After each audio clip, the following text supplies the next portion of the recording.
Network is here.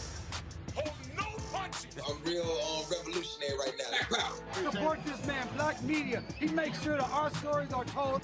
Thank you for being the voice of Black America, Roland. Stay black. I love y'all. All momentum we have now, we have to keep this going. The video looks phenomenal. See, there's a difference between Black Star Network and Black-owned media and something like CNN. You can't be Black-owned media and be scared. It's time to be smart. Bring your eyeballs home. You dig?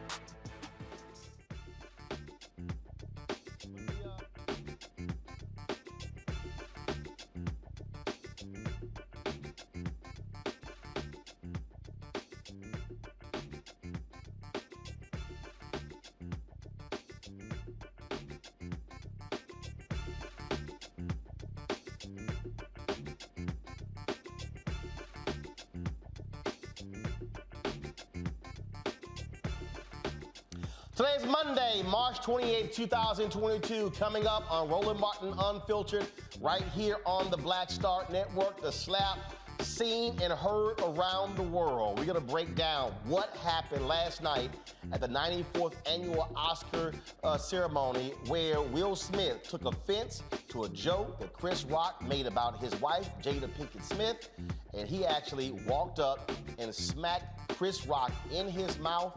The Academy says they're now investigating. They're looking at taking action against Will Smith. We'll break it all down. You've got sisters talking about Black women need to be protected.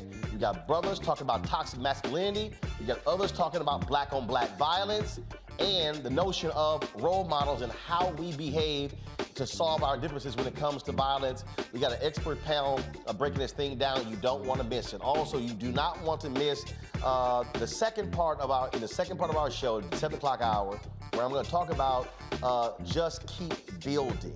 If you are an entrepreneur, if you're somebody who looks to start a business, if you're somebody who, even if you work in an existing environment, you could be in a nonprofit, you could be in academia, you do not want to miss what I'm going to break down in our second hour. Trust me, you don't want to miss it, and so it's going to knock you out, I guarantee you. Also, our second part of our conversation with Dr.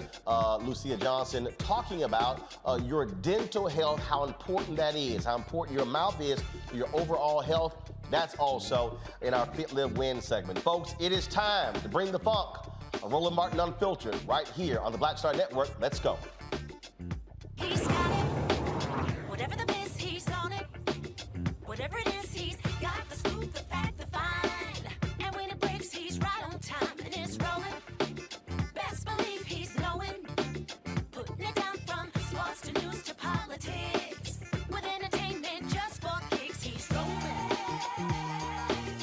It's on go, roll, roll, y'all.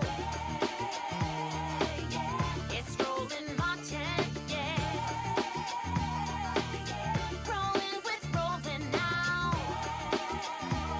He's funky, he's fresh, he's real, the best, you know he's Roland Martin now.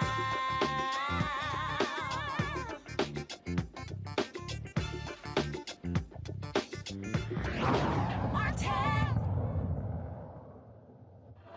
Denzel, Macbeth, loved it.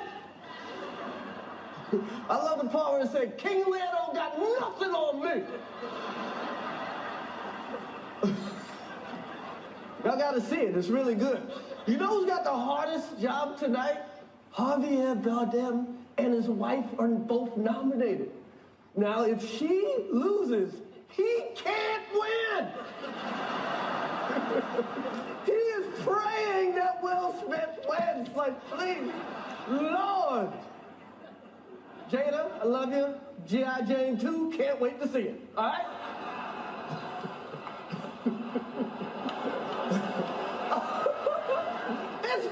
That was a nice one. Okay. I'm out here. Uh-oh, Richard.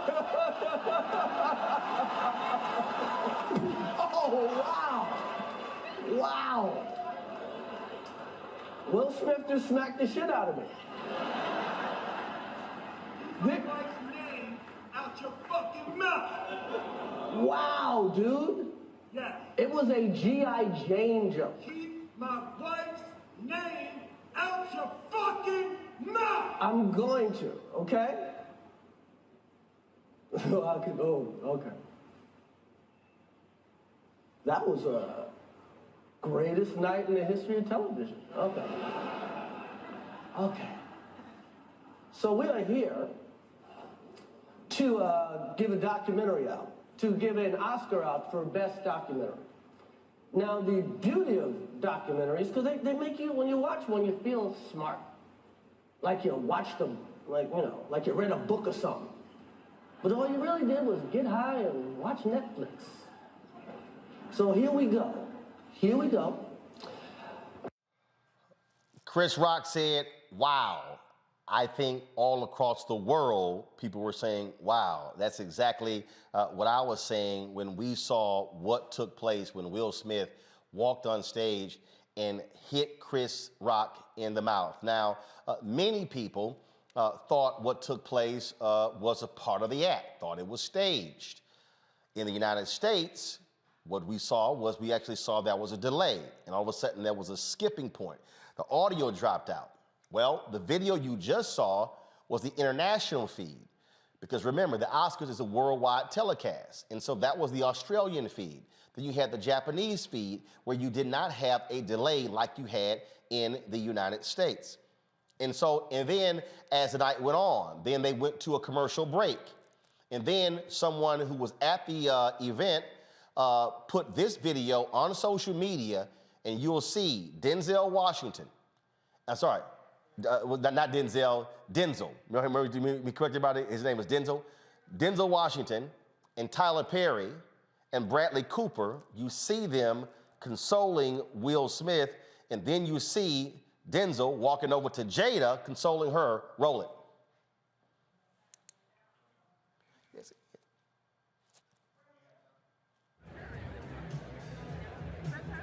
Yeah, I think so, but I can't see the third person.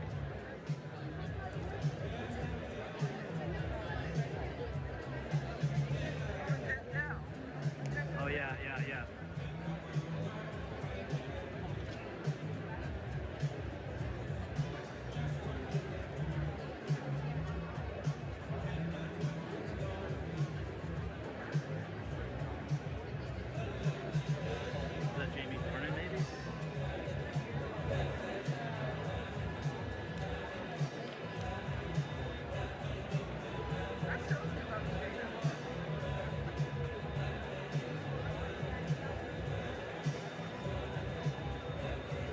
30 seconds away. We need to clear down front, please. We're going to come into the audience at the beginning of this act. Please take your seats. Thank you. 25 seconds. Please clear the aisles down front.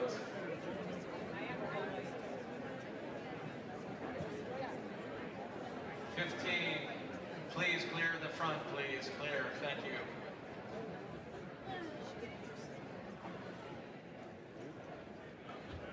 Seconds.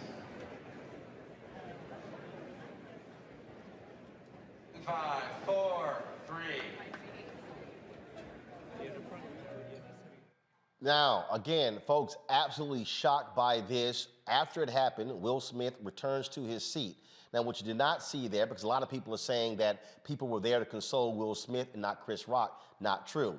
Denzel Washington went up to the stage, and actually there was a photo that circulated where he actually was talking to Chris Rock, calming the situation down. Completely unexpected, and trust me, the producers had no idea. Last night when it happened, I texted a number of people who were in the room, including the folks involved. Yes, Will, Chris, and others sent various text messages to them, and so that wasn't planned. I know people are saying, oh, that looked fake. That was not fake. That actually happened. That was real. Folks have been saying all kind of stuff today. Oh my goodness, what was this all about? In a moment, we're going to show you what Chris Rock said, cracked the joke about Jada 6 years ago. But a few later, after all this all happened, they awarded Best Actor. And Will Smith actually went up and accepted. He won. He's been winning that for King Richard in all of the award shows. And he addressed what happened, and he apologized, but not to everybody.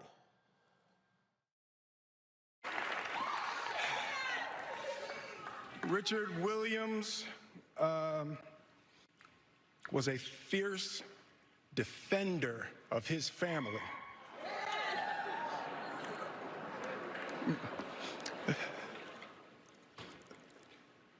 In this time in my life, in this moment, I am overwhelmed by what God is calling on me to do and be in this world. Making this film, I got to protect Ingenue Ellis, who was one of the strongest, most delicate people I've ever met. I got to protect Sanaya and Demi, the two actresses that played Venus and Serena.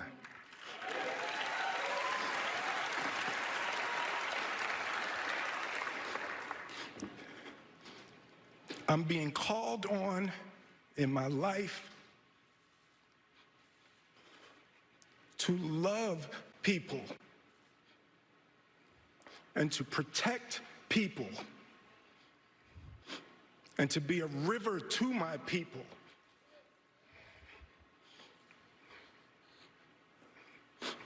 Now, I know to do what we do, you got to be able to take abuse. You got to be able to have people talk crazy about you. In this business, you got to be able to have people disrespecting you. And you got to smile and you got to pretend like that's okay.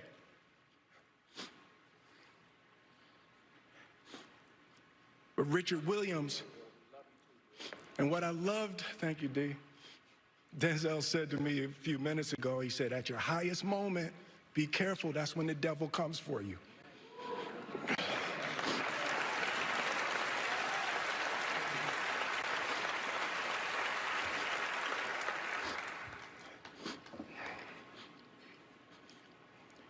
It's like, I want to be a vessel for love. I want to say thank you to Venus and Serena. I just spit. I hope they didn't see that on TV. I want to say thank you to Venus and Serena and the entire Williams family for entrusting me with your story.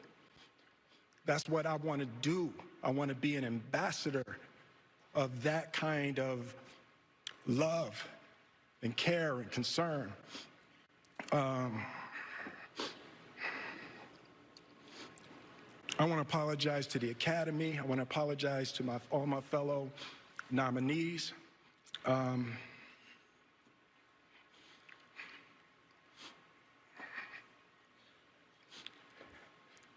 This is a beautiful moment, and I'm not crying for winning an award. It's not about winning an award for me. It's about being able to shine light on all of the people, Tim and Trevor and Zach and Sanaya and Demi and Ingenue and the entire cast and crew of King Richard and Venus and Serena, the entire Williams family. Now, remember, people don't realize there's history here when we're talking about Chris Rock at the Oscar ceremony and Jada and Will. This is when Chris was hosting the Oscars 6 years ago in 2016. Spike got mad, and Jonathan got mad, and Jada went mad, and Will went mad. Everybody went mad, you know? It's quite like Jada got mad. Jada says she's not coming, protesting. I'm like, is she on a TV show? Jada's gonna boycott the Oscars. Jada boycotting the Oscars is like me boycotting Rihanna's panties. I wasn't invited.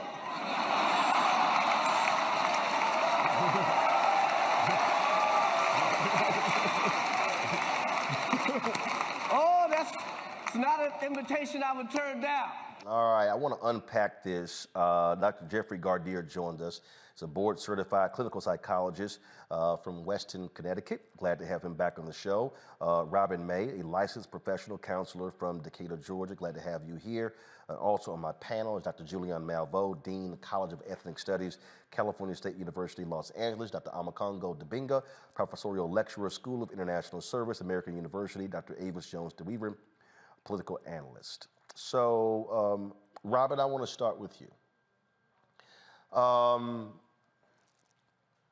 Last night was real difficult.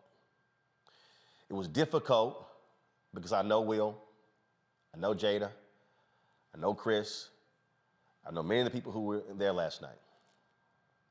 I saw a lot of people, sisters who I know, talking about protect black women, defend black women. Jada dealing with alopecia, losing her hair. There were people who were talking about toxic masculinity, and they were saying Team Will and Team Chris, and Chris should not have been doing those jokes. Others who were saying, look, man, it's a joke. You got to take a joke. They were hitting other people in the room as well. What we're not going to do tonight is try to go deep into, oh, why did Will do this? Oh, was it entanglement? Was it this? Was it this? He should have done this to the other person. What we need to focus on, and what I want to focus on, is the fact that a grown black man on an international stage walked up and smacked another grown black man in his face.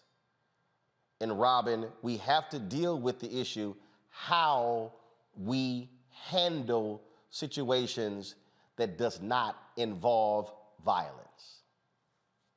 Absolutely. You know, Roland, I literally was speechless last night. My husband had to keep rewinding it because I refused to watch it. And I believe what we saw last night was a display of what happens when we don't consistently do the work. I don't know them the way you do. I don't know them at all. And so it's very easy for me to be on the outside looking in. But I believe what we saw was this.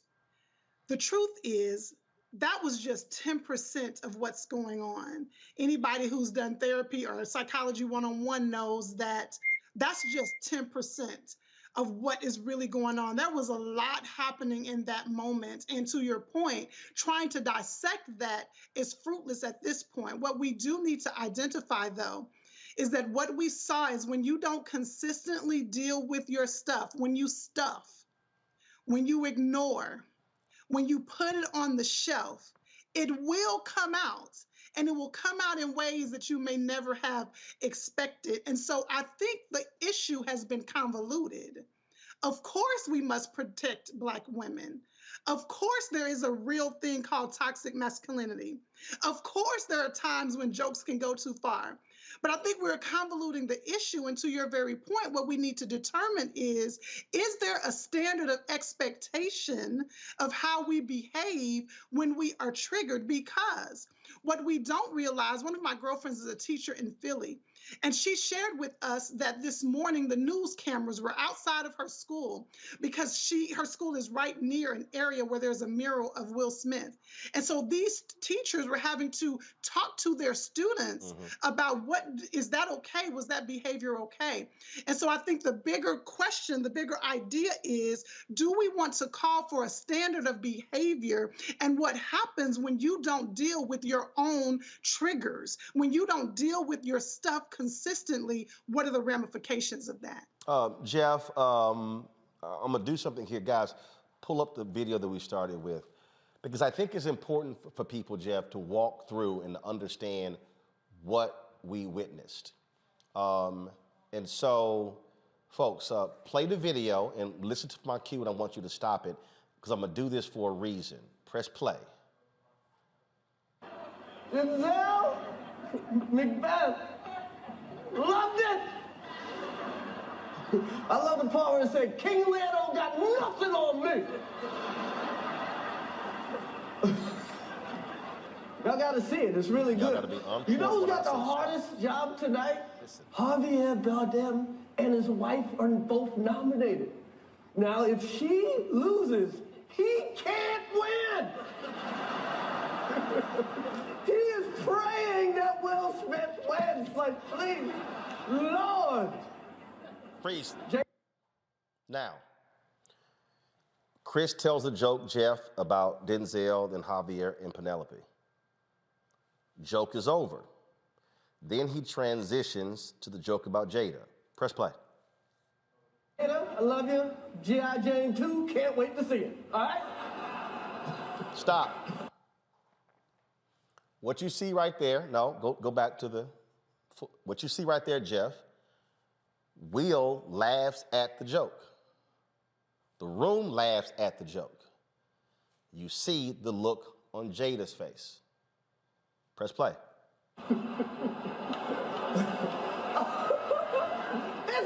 That was a nice one. Okay. I'm out here. Uh-oh. Freeze. Richard. So Jeff, in between laughing, the room responds. The room responds. Then Will stands up. You heard Robin say triggering. Something happened between him laughing at the joke, room responding, and then him standing up. And it's in that moment where everything changed. Yeah, what I think I saw, I'm not totally sure here, but what I think I saw was that he was laughing at the joke, whether he was nervously laughing, just going along with the room. But then when he sees the look on his wife's face, when he looks at Jada's face, and she appears to be, she rolls her eyes, and she's not appreciating that joke. And let's be aware here, Roland, that Chris Rock made jokes about other people more about perhaps their film roles or character or relationships. That joke made about Jada was about her personal appearance, and therefore it was a more perhaps raw joke. And so that's just an aside, but bottom line is, I believe that when Will saw Jada's face and saw how hurt she may have been or how annoyed she was by that, then felt perhaps some sort of obligation to react in a way, certainly an overreaction, but to protect her in some sort of way, certainly not the right way, but the need to do something. And many people have been saying, you can't let somebody disrespect your wife. You must protect your wife. And I totally understand their point. But when you are also the one who then initiates the physical assault, and folks, let me be real clear. We witnessed a physical assault, Will Smith against Chris Rock. You put your hands on somebody else unprovoked, words are not, that ain't it. That's not stand your ground. Okay, that's not self-defense. That's a physical assault, which is why the LAPD released their statement saying that Chris Rock, they said a person who was involved chose not to pursue a police report, was not going to press charges. But the thing right there, Robin and Jeff, that I think is important is that when Will makes that move to stand up, that's also the moment when, for me, your wife has to reach over, babe, hold up. See, it's in those moments where husband has to know when to let the wife know, hold up. Wife, lets husband know, hold up, because when you escalate a situation, then it goes to a whole new level as opposed to allowing something to pass. You might be angry, you might be hurt, you might be pissed off, but when you then escalate it, then it goes to a whole new level, Robin. Yeah, and I think, you know, people are often surprised when I share this with them, Roland, when the reason why therapists like me, and I'm sure Dr. Jeff, we often stress the importance of knowing your triggers, because what happens is in our brains. Once you get triggered, I like to describe it like a roller coaster. Have you ever been on a roller coaster and it's going up and it gets to the top and you feel like, wait a minute, I'm ready to get off of this thing, but now it's going down and you've lost control. What happens when we are triggered and our anger starts to rise? Some psychologists have found that as your anger rises, your IQ goes down. And so that's why we stress the importance of getting in there and knowing what your triggers are, and not only knowing what your triggers are, to your point, Roland, having people around you who can help you, or having go-to tools that you can pull from, because once that train gets up the track, or once that roller coaster starts going up, it's very difficult to pull it back. So that's why I continue to harp on the fact that several things can be true at the same time. He absolutely could have been triggered, and it is absolutely true that there are consequences from that type of behavior. And so I would love for all of us to continue, like you're doing, Roland, to elevate the conversation, because here's the bottom line. Joe at work tomorrow won't have the same luxuries that Will had. I won't have the same luxuries that Will had. If I behave in that way, the consequences are going to be so much different. So it's important for us to take this and elevate the conversation and encourage people, figure out what your triggers are and understand how your brain works. Understand the importance of taking those 3 seconds to do some deep breaths so that you can calm down that trigger so that you can act more appropriately. You know, Jeff, it's interesting, Jeff. I was just sitting here looking, we've got thousands of people who are on our YouTube channel, watching the Black Star Network app. And there's this person on the app, Queen something, I don't know what the hell, Queen Sag. Roland talk, all that shit, but he's soft AF. Now, here's what's interesting. First of all, Queen, you can't trigger me. The words don't mean nothing. We all grew up and we were told sticks and stones may break my bones, but words would never hurt me. See, Jeff, it was very interesting when I watched that. I thought back to something when I was in high school. We were at my brother's high school in Jones High School in Houston, and my dad was driving, my mom was in the driver's seat, and we're in the back seat, and we were backing up, and you had some brothers, they were hanging out, music playing, talking loud, and they sort of were blocking us, and then my dad reacted, he was like, damn it! So he was ticked at the guys. My mom, Reginald, she really calms him. Now, why is that important? Because in that split of a second, the decision is, I can fast forward. If you get out, confront them, may lead to a fight, somebody may get stabbed, somebody may get shot. All of a sudden, if it goes horribly bad, I'm a widow with 5 kids. Flip side, Jeff, my parents were visiting me. My dad came to the office with me. We were leaving the office, and we were pulling out, and these folks were sitting here blocking, and I got upset at them. I was like, damn it, move the hell away. My dad was like, son, calm down.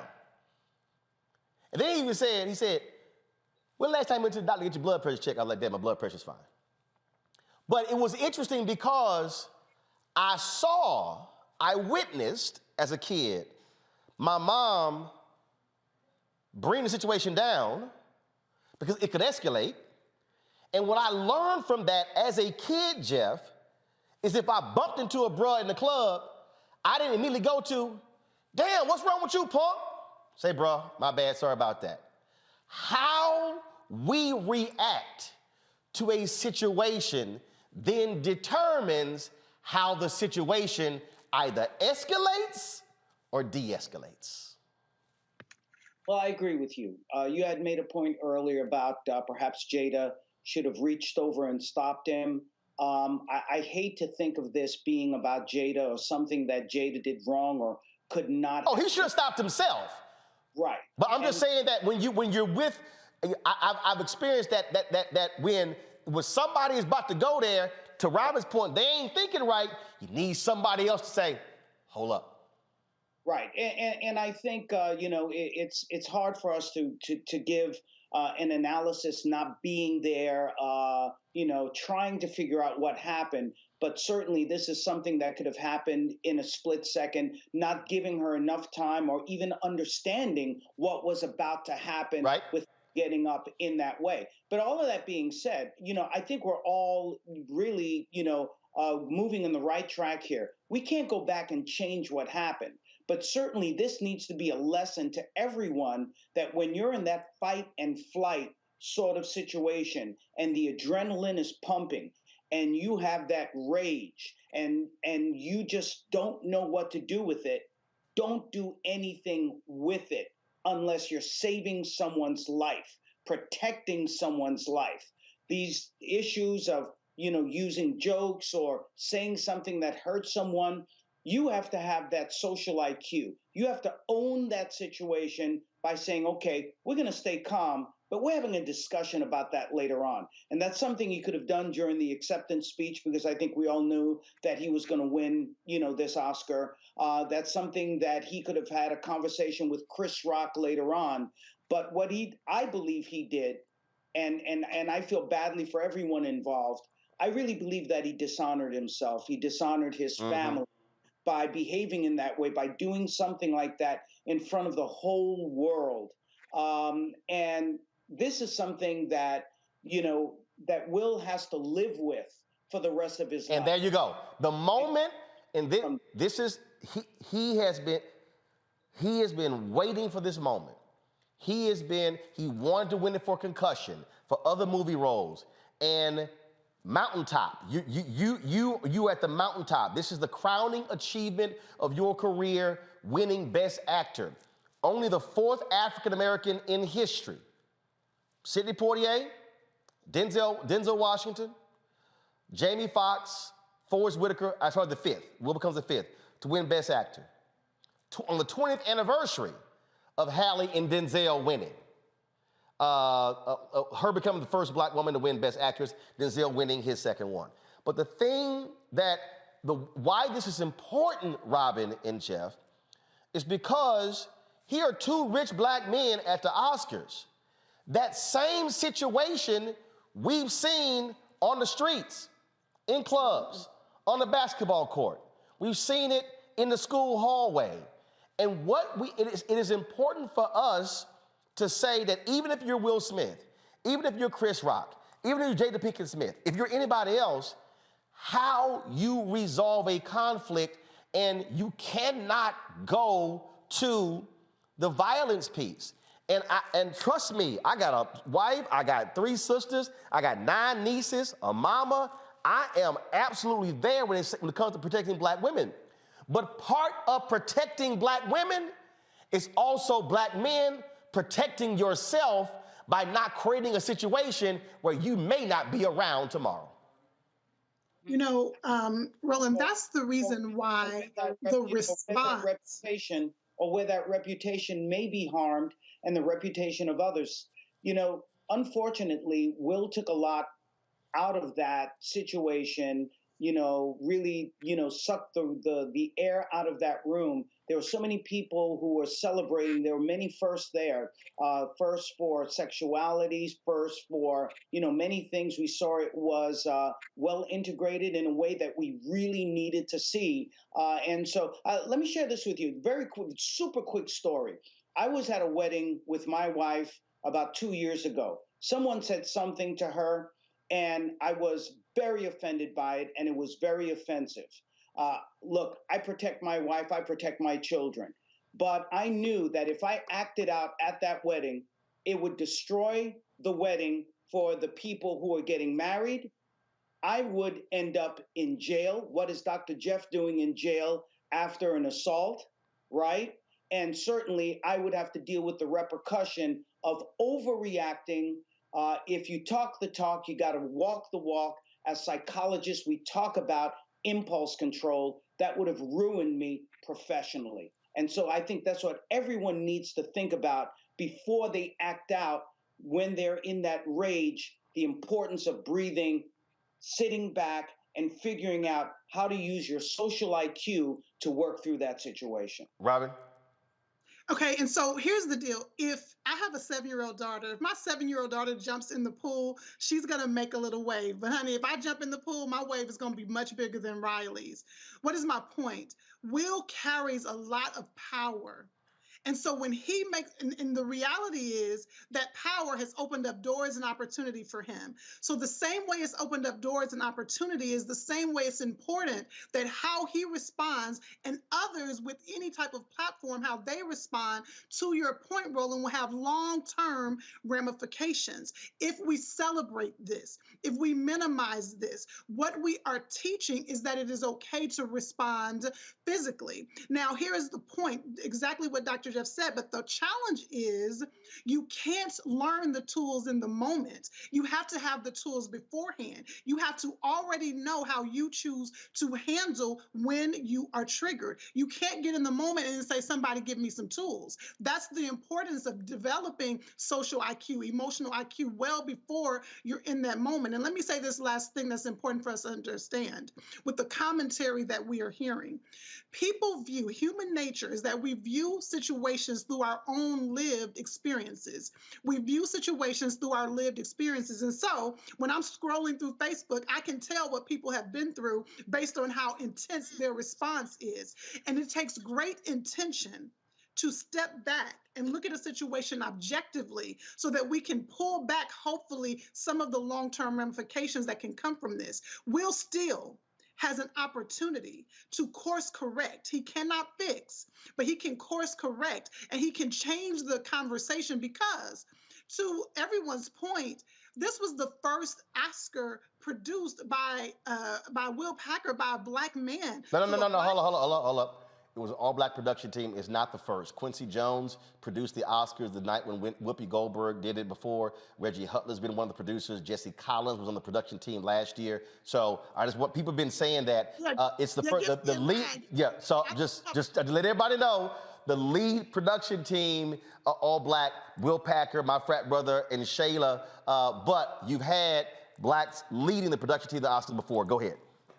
Okay, thank you for correcting that because I was over here with my poster board about it being the first time. Yeah. But still to that very point, a Black production team with a Black male actor, with a Black comedian, the reality is we cannot, and this is just the conversation I want us to really have, we cannot minimize the ripple effect. And so this is an opportunity to, if you have a platform, if you have 500 to 10,000 people on your Facebook, on your Instagram, how you communicate about this will be the game changer. And I'm just hoping that will course correct and will communicate this in a way that can change the idea that physical response or violent response is appropriate. Last question for you, Jeff, and then I'm going to go to the panel.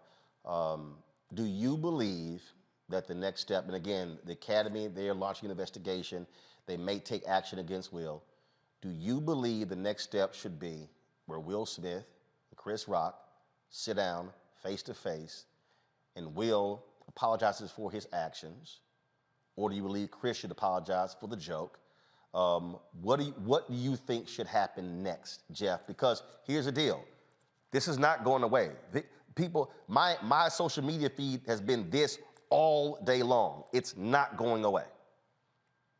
I think certainly that Will should sit down with Chris Rock because that will show how we can work out our disagreements. This is along what Robin is saying. Where do we take the narrative next? And it is about conflict resolution because friends or acquaintances or people you don't even know, sometimes you may get into some sort of an issue or a conflict, but it's important to work it out because we grow from one another. And there's absolutely nothing wrong with Chris Rock saying, if he hasn't done it already, to say, Jada, I'm sorry, I didn't mean to land that low blow. I didn't realize that it was something that was so sensitive to you. I was just making a joke, but I hurt you and I apologize. But I think the bigger apology at this point needs to come from Will Smith to not just Chris Rock, but to everyone at the Academy, to everyone, of color, to everyone in America, to everyone in the world,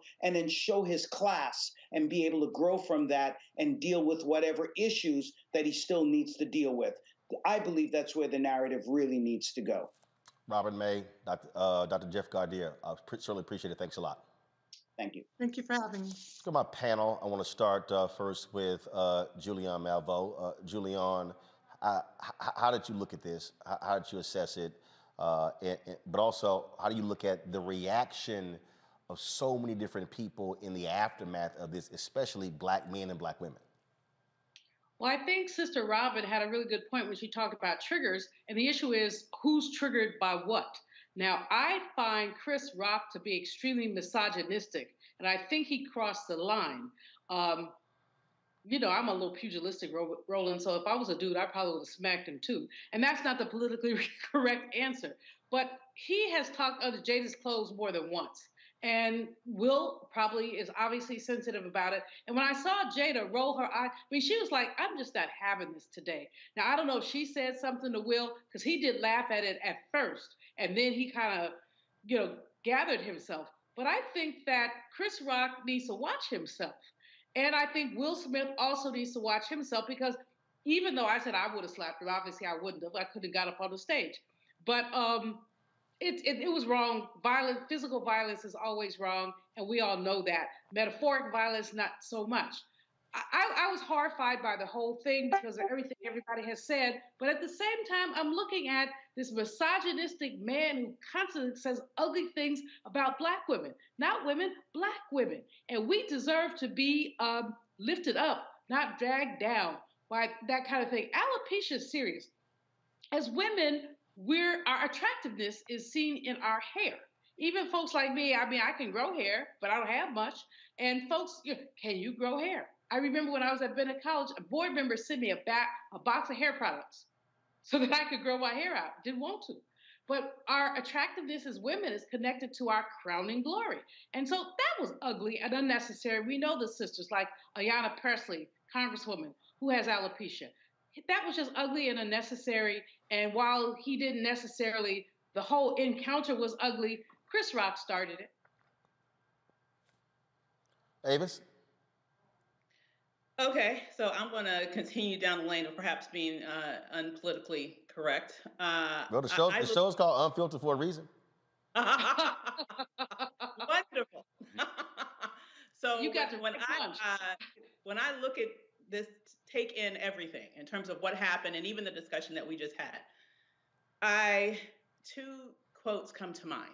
First, Malcolm X, black women are the most disrespected and the most unprotected. Second is Zora Neale Houston, black women are the mules of the world. And I put those two quotes together because of this. What happened, and the reason why I think you're seeing the differences, particularly among the sexes and generally in terms of the interpretation of this, is that as black women, we understand that it is often that we are publicly disparaged with regards to our physical appearance.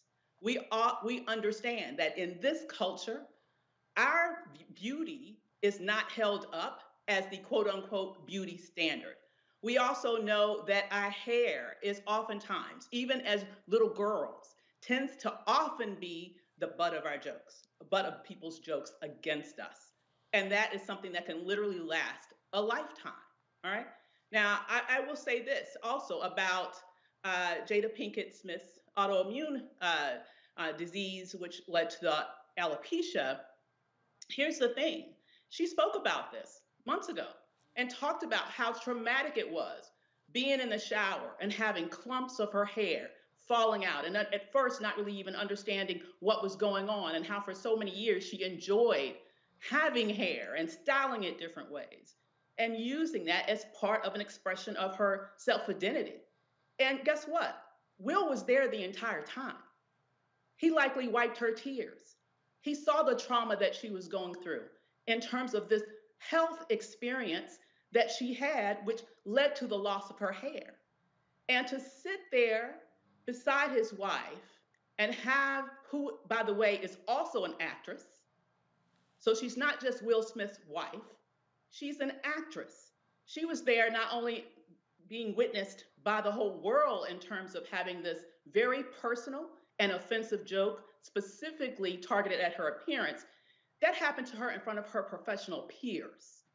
And we also know that in Hollywood, particularly for women, your physical attractiveness is directly connected to your check and whether or not you can get a chance to get the next job.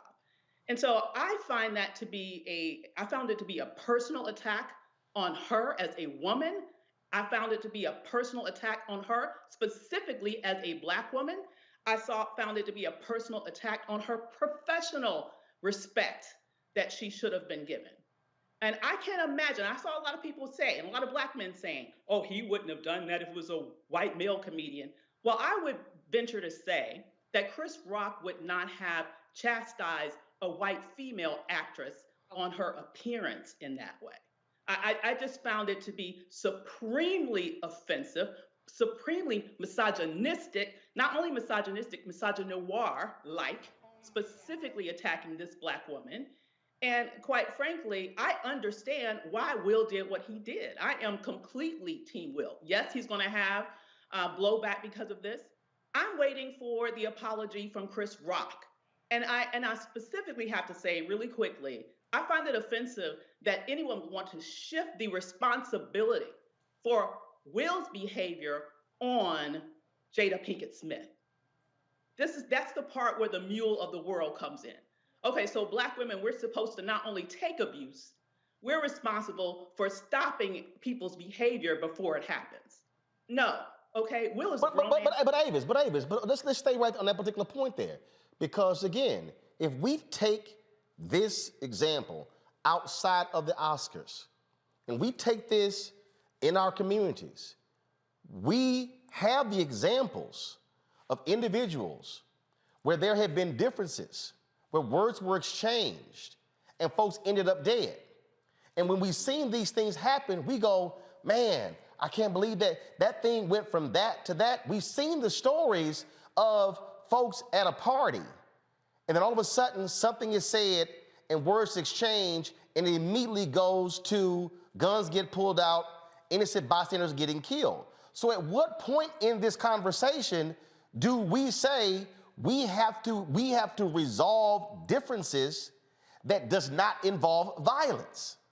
I am not saying, first of all, I just don't want us to conflate issues, because I think what you're talking about is a broader issue of community violence that absolutely... No, I'm not. I'm talking a very specific one. I'm talking examples of brothers who bump each other in a club, or someone steps on a shoe, words escalate, as opposed to saying, say, bruh, my bad, then all of a sudden there's a shooting. What I'm saying is, last night was a perfect example. Something is said, you feel disrespected, and Will's response was to walk up and slap him in the face.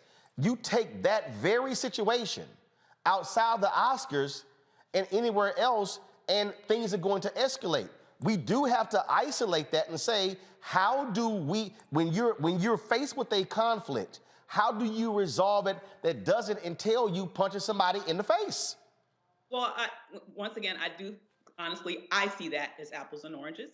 I certainly think it is horrible, and there needs to be a better way of resolving minor infractions on people, stepping on people's shoes, all of that stuff. We know that has happened. But I'm thinking about this from a 1,000-foot level in terms of how Black women are commonly disrespected. And I'm thinking about it from a historic standpoint in terms of, by contrast, how white womanhood has always been overly protected, which also has led to the death of Black men. Let's be real about that, okay? And so what I'm saying right now, though, is we have to have some real, very specific conversations about all the things that may have been going on with Will to trigger him. And I'll just quickly say, because I get mad every time I see another meme around August and entanglements, okay?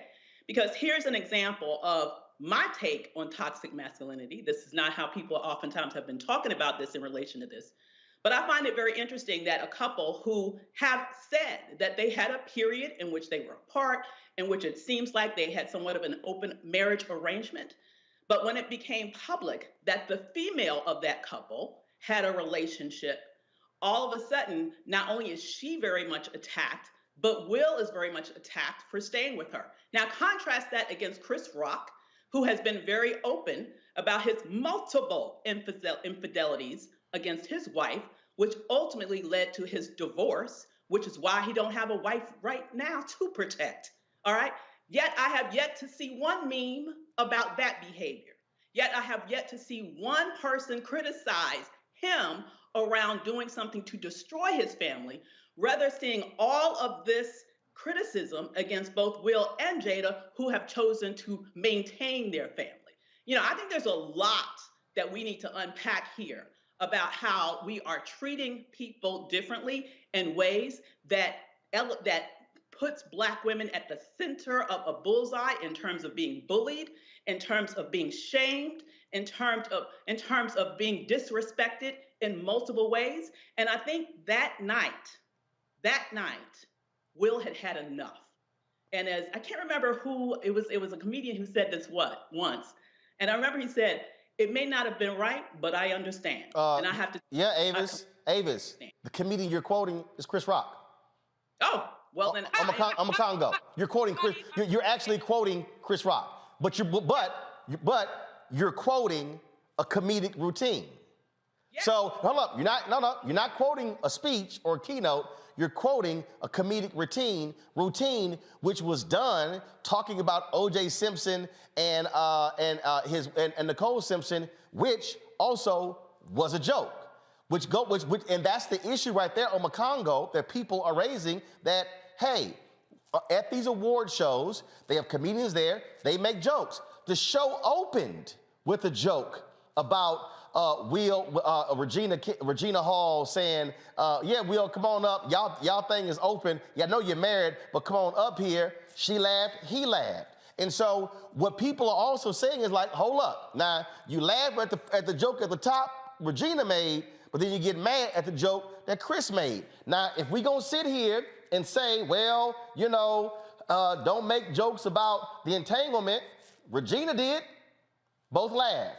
These are the things that we're dealing with here, but the point that I'm still making on Congo, people also are looking at this. It's how we resolve differences, and I'm just simply saying the way to resolve it is not slapping somebody in the mouth, because Chris Rock, actually, if he responded, and we got to be honest here, Chris Rock was the ultimate professional with how he responded. Chris could have swung on Will. Chris could have fired back and lit off a litany of jokes, Robin Harris style. But Chris didn't, gathered himself, moved forward, presented the award. Questlove wins the Oscar for Best Documentary. Congo, your thoughts? You know, this hurts. I'm going to start there. This really, really hurts in terms of the community. You know, Will Smith and Jada Pinkett Smith have been role models for me since day one. I've been rolling with them since the 80s and the 90s. As someone who was involved, you know, I still rap, I do spoken word acting and stuff, but when I was looking at going hard in it, those guys were my role models. So any affection any of y'all have for any celebrity, like strong affection, those two are for me. So, and then Chris Rock a little bit later on. And today I taught my class on Jay-Z at American University, and our subject today was actually the Jay-Z beef between Jay-Z and Nas. And so I'm going to quote a Jay-Z line as I give my response to this. In one of his songs, he says, "Check out my swag, yo, I walk like a ball player. No matter where you go, you are what you are, player. And you can try and change, but that's just the top layer. Man, you was who you was before you got here. My issue is this. I feel like there's an overarching idea of misogyny that encompasses what Will Smith did and what Chris Rock did. Because the fact of the matter is that I don't hear people talk that much about Jada, but I'm wondering if Will Smith was defending Jada or if he was defending his wife. When you read his book, Will, which was a very powerful book and motivational for me because I love what he has done so much, he talks about a situation where his girlfriend at the time was going out and he was with his boys and he was like, "Nah, I think you should go upstairs." And she's like, "No, I'm going out. Nah, you should stay." But she leaves. He takes all of her stuff and burns it. Okay?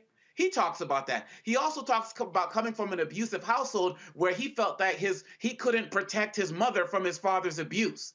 And then we talk about situations at NBC with the Fresh Prince when he almost gets into fights with producers there. And he talks about how his old mentality comes out. And I feel like that was a situation there. And I feel like given that he was laughing when the joke was first given, and saw her response, there was more about protecting what's mine than protecting Jada. Don't, keep my wife out of your name out of your mouth. And that's where I find it to be problematic. I think that what Chris Rock did was wrong. I feel like Will Smith might not have responded as much if it was like The Rock as opposed to Chris Rock. But I feel like ultimately Will Smith has to take the full blame for what happened, because you can't do that, especially when you work to build your career as a role model. And for those who defend him, we can't condone violence between us and then condemn violence against us. It's wrong. We can't do that, period, bottom line. And so I'm saying that we need to figure out how they can work this thing out.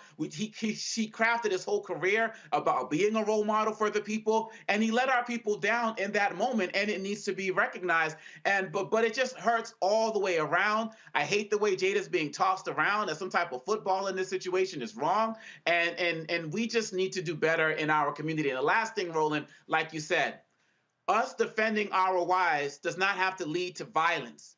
And it's very easy for us to be taken from our community, incarcerated, lose our job, lose our children, and all of that other type of stuff. And whether you're at the Oscars or whether you're in the hood or whether you're on a job, we have to be mindful of that. There's lots of ways to protect your family without resorting to physical violence, especially public violence. Will Smith has a larger platform than Chris Rock. There's a lot of ways he could get back at him. He can get his revenge. He can get his payback, and he can defend his wife. There's lots of ways you could do it. Violence can't be part of it. As I said last night on Instagram, as I said when I started this, just like you said, Congo, it was painful, it was difficult, because I know the players involved. This whole award season, every time Will won an award, I would send him a text, congratulations.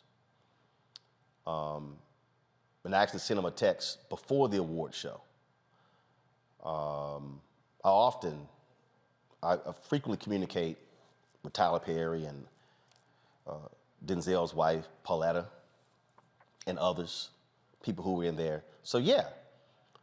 Matter of fact, I didn't go to bed till 5:30 because I was on the phone last night with other comedians, other folks in Hollywood. Folks were like, this was traumatic for a lot of people because it was complete. No one in their right mind would have said on their bingo card, Will Smith's gonna smack Chris Rock at the Oscars.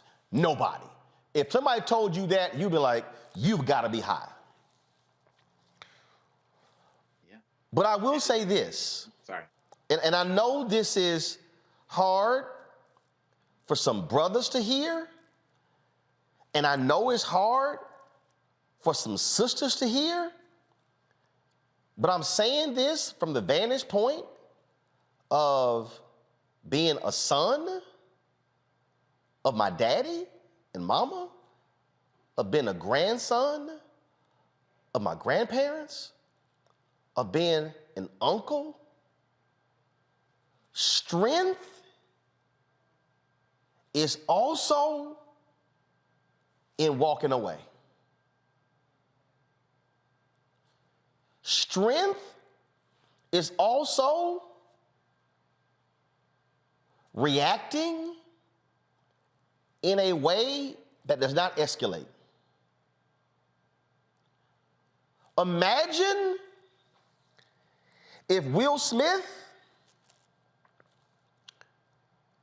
who I love dearly and respect, imagine if Will Smith had walked to that stage and said, Chris, you my man, we ain't making jokes about alopecia, bro. That's a major issue affecting my wife. That's a major issue affecting women all across this world. Now, I know you make jokes, but there's some things we don't joke about. So, Chris, you did a documentary called Good Hair.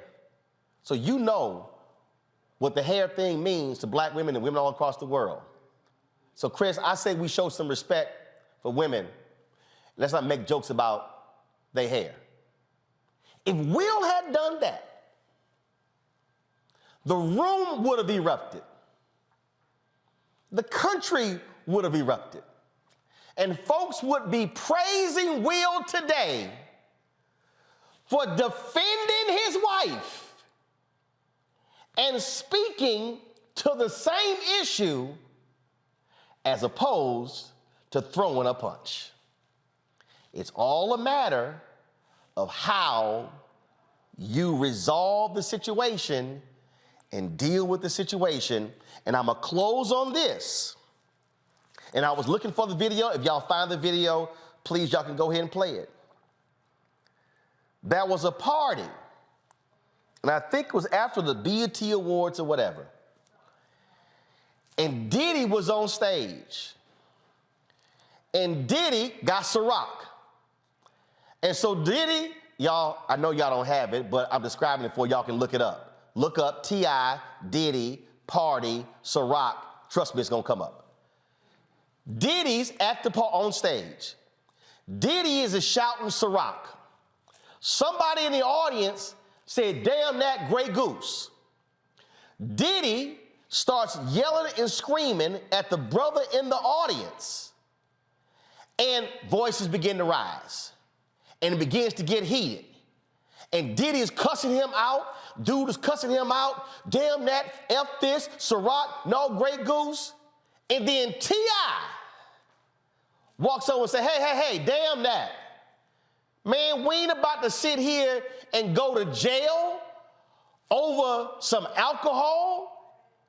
T.I. says, man, I just got out of prison. So we gonna chill out, play the music, enjoy ourselves, and have a good time.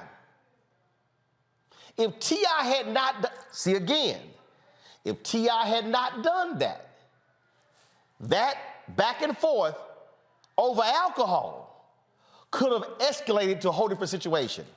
All I'm saying is when something goes down, you get to determine what the outcome is going to be based upon your actions.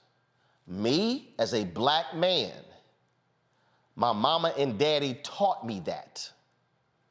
My grandparents taught me that. I've taught that to my nieces and nephews. Our reaction leads to a counter reaction, and our reaction can very well determine what then happens and when something escalates. And so all I'm saying, you can protect sisters, you can protect brothers. And what I also desire of my sisters is that if you are in a situation and you see your man about to go left, grab him. Say, bruh, I need you to chill. But to brothers, I want you not to have to put your woman in a situation where she grabs you. I want you to take a pause and quickly assess, is this how I want this thing to go? Because like Jeff and Robin said, and this really is a sad piece, for the rest of Will Smith's life, when they talk about March 27th, 2022, when he won Best Actor, they will always associate that epic night, not with his speech, not with the adulation from the crowd. They will always associate it with him slapping Chris Rock. And people will not be talking about how he won the Best Actor for King Richard. They'll be talking about how he struck Chris Rock. And that, folks, is what's most unfortunate. Pray for all the folks involved. I hope Chris and Will sit down,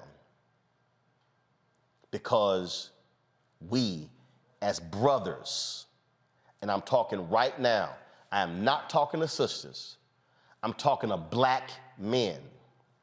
We as black men have got to learn to sit down across from one another at the table of brotherhood and learn to communicate with each other to resolve our differences. Because you cannot resolve differences with these or with a gun. Folks, when we come back, I got something to say for entrepreneurs, for people who want to go into business, for people who are conflicted right now. It's probably going to be one of the most important messages. If you thought we dropped it on Friday, it's almost 10,000 of y'all on YouTube right now. Just because we're moving on, don't run away, because you about to miss something that is vitally important that can change your life. I'm gonna talk about the need for you just to keep building. You're watching Roland Martin Unfiltered on the Black Star Network.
I'm Deborah Owens. On the next Get Wealthy, meet Dr. Stacy McCoy, whose American dream became a nightmare because of student loan debt. Whether you're paying $300 a month or eventually I got up to $1,700 a month.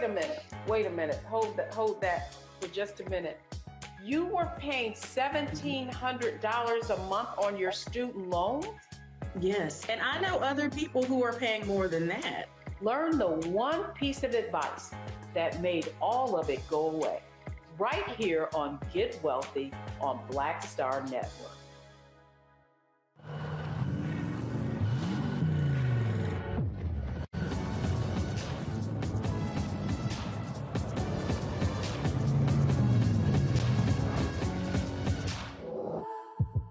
Pull up a chair, take your seat. The Black Tape with me, Dr. Greg Carr, here on the Black Star Network. Every week, we'll take a deeper dive into the world we're living in. Join the conversation only on the Black Star Network. Yo, it's your man Dion Cole from Blackish, and you're watching Roland Martin Unfiltered. Stay woke.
Go. All right, folks. On Friday, I did a full deconstruction of Black News Channel and them going down, closing. Y'all can kill the music. Going down, closing, and explaining why they closed, explaining what happened. And a lot of y'all were like, man, I had no idea that's how media actually works. And people need to understand in terms of, well, how do you keep going? How do you keep doing this? How do you keep advancing forward? And it was very interesting because these are some of the screenshots, y'all, of stories that were done when Black News Channel first launched. You know, all of these stories, you see Black News Channel launches in America. You had NNPA and you had CNN did stories, and all of these other outlets, they did all of these stories. Y'all didn't pull Los Angeles Times story up? The LA Times in November just did a large story about BNC and what they were doing, and the Atlanta Journal-Constitution actually had stories as well, talking about what they were doing and how they were thriving, and how they were growing, and what was going on. And so it goes on and on and on what was actually happening in terms of them. In fact, here is the LA Times story right here. Black News Channel wants to give a voice to an underserved audience. And this was in November, y'all. This story right here. But here are the headlines that then dropped when they shut down on Friday. Here are the headlines right here, and you saw them. They were in The Wrap. They were in the USA Today. They were in the Wall Street Journal. They were in all of these different outlets showing, again, them shutting down. Now, why am I walking you through all of that? Because it's real easy, y'all, for you to get attention when you're starting something, but the real question is, are you still here later? Now, why am I showing those stories? Because do y'all realize that in 3.5 years of us launching this show, I've had 3 publicists try to get stories done on us in the same outlets. We've even pitched the stories to mainstream media outlets that Black people are the editors of. Nobody has bitten. Wall Street Journal, LA Times, New York Times, USA Today, Broadcasting Cable, Multi-Channel News, The Wrap, Deadline, Variety, Media. I mean, we can go on and on and on. All of these outlets, nothing done. Now see, some of y'all probably would get discouraged by, man, we out here doing this work and we building something and we're not getting any attention and nobody's showing us any love and nobody's covering us. Yet, when that was happening, I didn't get mad. I didn't get frustrated. All we did was keep building. And there were folks who were sitting here saying, man, y'all should be doing this, and Roland, man, why aren't you over here, and why aren't you, you should be trying to get your show on a network. And I'm sitting there going, don't you understand that if I tried to get a show on a network, they own the show, and I'm an employee? See, a lot of us have been raised to get jobs. We were not raised to give jobs. A lot of us were raised to deposit checks. A lot of us were not raised to make direct deposits of the checks of others. See, if you get so locked in, and I'm gonna go there, for white validation. See, white validation is man, we had a story in the Wall Street Journal. But 2 years later, you got another type of story in the Wall Street Journal. See, white validation is when you get so caught up. You get so caught up in other folk examining what you're doing that you lose sight of what you're trying to build. I had somebody, I had some folks this weekend. It was very interesting. They were telling me, one particular person, I ain't gonna even waste your time giving her name because she ain't even deserving of any of that level of attention. You're toxic. No network wants to work with you. But it's amazing that a network emailed to me today about being on one of their news panels. It's amazing that I was in New York sitting down with Spike Lee for his documentary on Colin Kaepernick. It's amazing I sat down with Kamu Bell for his documentary on Showtime. It's amazing prior to sitting down with Kamu Bell for his documentary on Showtime, I sat down with the Discovery Network for a documentary they doing on space. Did they call you? See, again, you don't waste your time when folks are running their mouths hating, because all you got to do is keep building. Now, see, I know somebody is sitting here saying, yeah, man, but that's easier to say than do because, you know, we get a lot going on. No, it's not. No, it's not. Because I just need y'all to understand something. You're going to always have haters.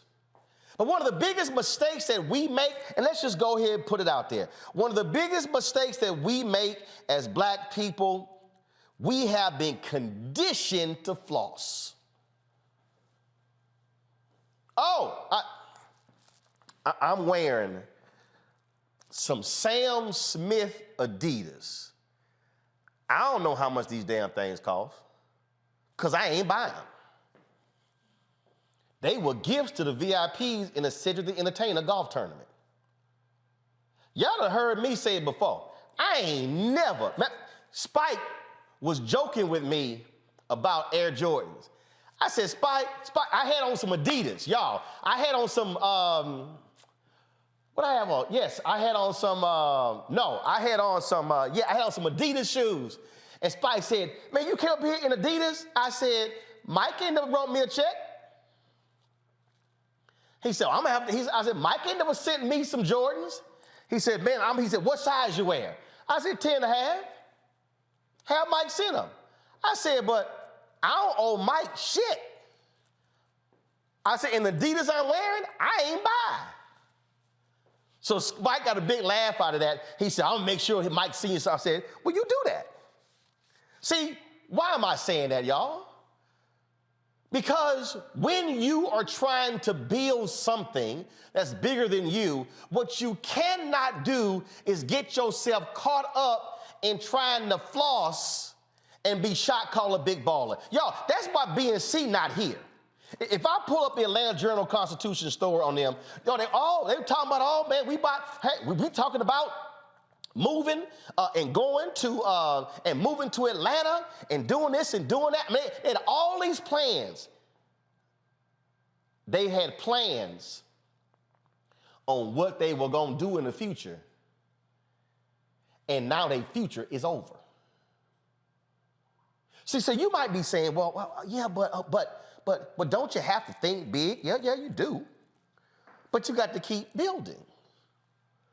And see, I told y'all about the people who were sitting here running their mouths and talking this nonsense, and they were saying all kind of stuff. And I love it. I love it when my haters talk, because they real good at that. And they, oh, this, that, and the other. And you ain't this, you ain't that, you irrelevant. And I was like, and I even told one of them, I said, you know, maybe I ought to invite you to my induction ceremony for the NABJ Hall of Fame, since I ain't done nothing important. See, sometimes you got to flex on it. And see, when I talk about keep building, I was walking y'all through this last week because I need you to understand what I'm talking about. So do y'all see these three cameras that are sitting right here? Y'all see three cameras sitting right here? These are three Canon cameras that are sitting right here. This camera right here is the Canon C300. This is an amazing camera. It's gorgeous. It's beautiful. But I just need you to understand that the body right here alone is $9,000. The body alone is $9,000. When you throw the lenses on here, this particular lens is a 16 by 35. You do the 7200, you do the other lenses. Basically, you're gonna spend another $11,000 on lenses. So basically, one whole camera, we ain't talking about the monitor. So basically, you're talking about $22,000. But see, right here is the Canon XF405. This one right here, 4K camera. That run you about $3,500, $4,000. This one right here is Canon XA25. Now, give me this camera right here. So I know some of y'all looking at this right now, And y'all say, oh man, look, this little bitty little camera right here, this little bitty little camera, this little bitty little camera. This one, oh my God, but look at this one right here. This one right here. Beautiful, gorgeous. But y'all gotta understand something. When we started this show, we couldn't afford this damn camera. It's $20,000 by itself. We couldn't afford this camera because it's $4,000 by itself. We bought 3 of these for $6,000. Why? Because we needed a 3-camera setup. As we grew, as we got bigger, we went here. We went here. Grew it. As we got bigger, we could afford this right here. When I'm talking about how you got to keep building, you cannot grow a business by trying to floss and then by trying to live way above your means, because you're not going to be in business. You're going to be a casualty. 90% of all restaurants shut down inside of a year. Bars shut down. We can go on and on and on.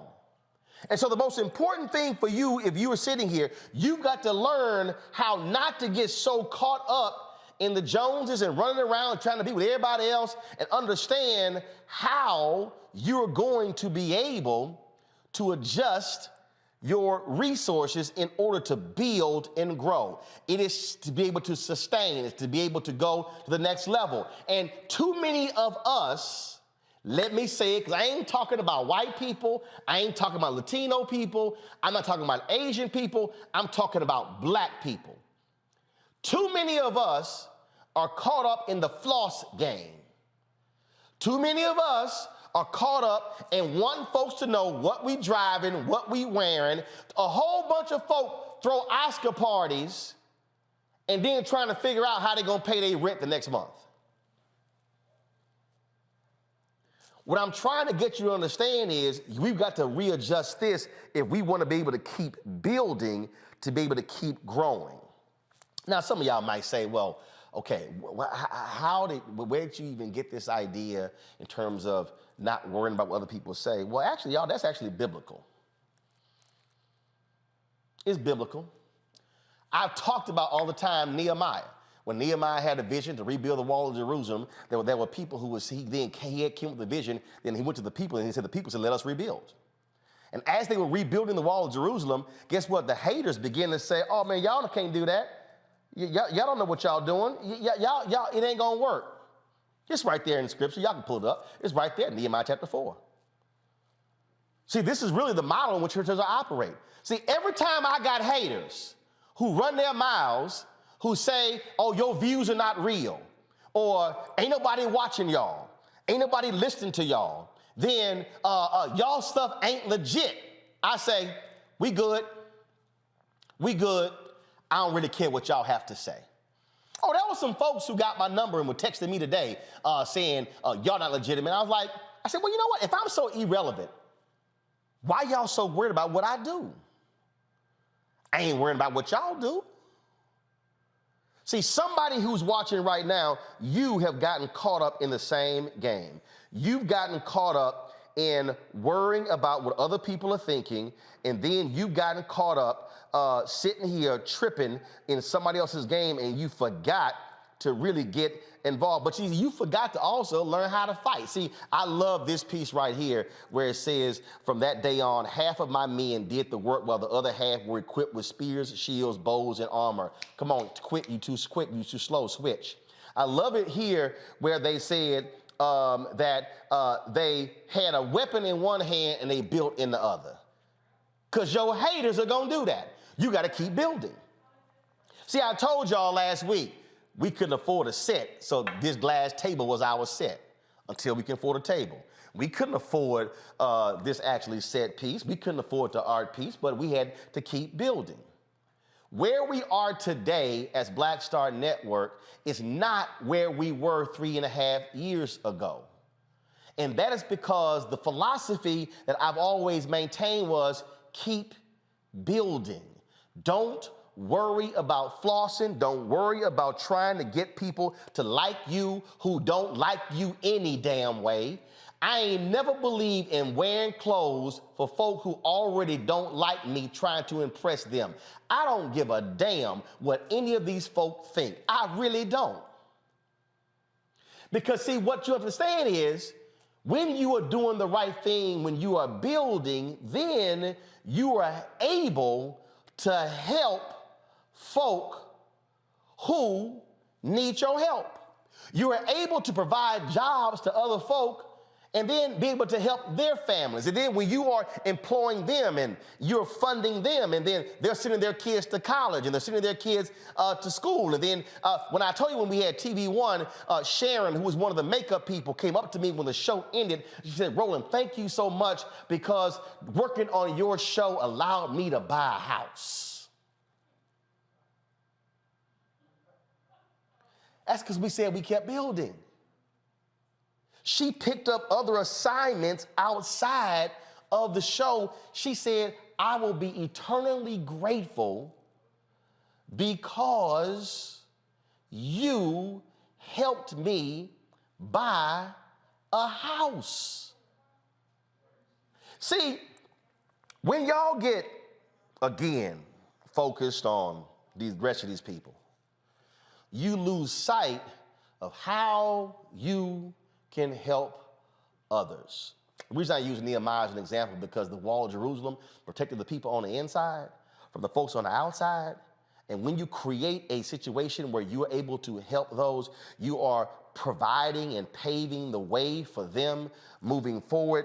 And that really is something that too many of us lose sight of. We don't think about that. We get caught up in what everybody else is thinking. And so we're not always focused on keep building, keeping your eye on the prize, being able to help, being able to stand in the gap, being able to assist somebody else, being able to touch them in a very unique way. See, that to me right there is one of our biggest problems, is how do we stay focused on building our businesses?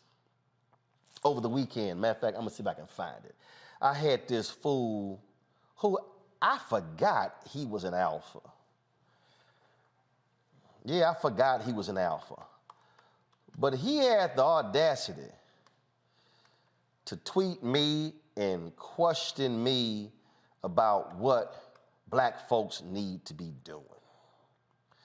And so he decided, he a black Republican. And I told y'all I don't mind black Republicans. Because, you know, I mean, it's all good. I don't mind them. I know a lot of black Republicans. I know black Republicans who do some very good things. But you always got folk who love to run their mouths trying to tell you what you should be doing.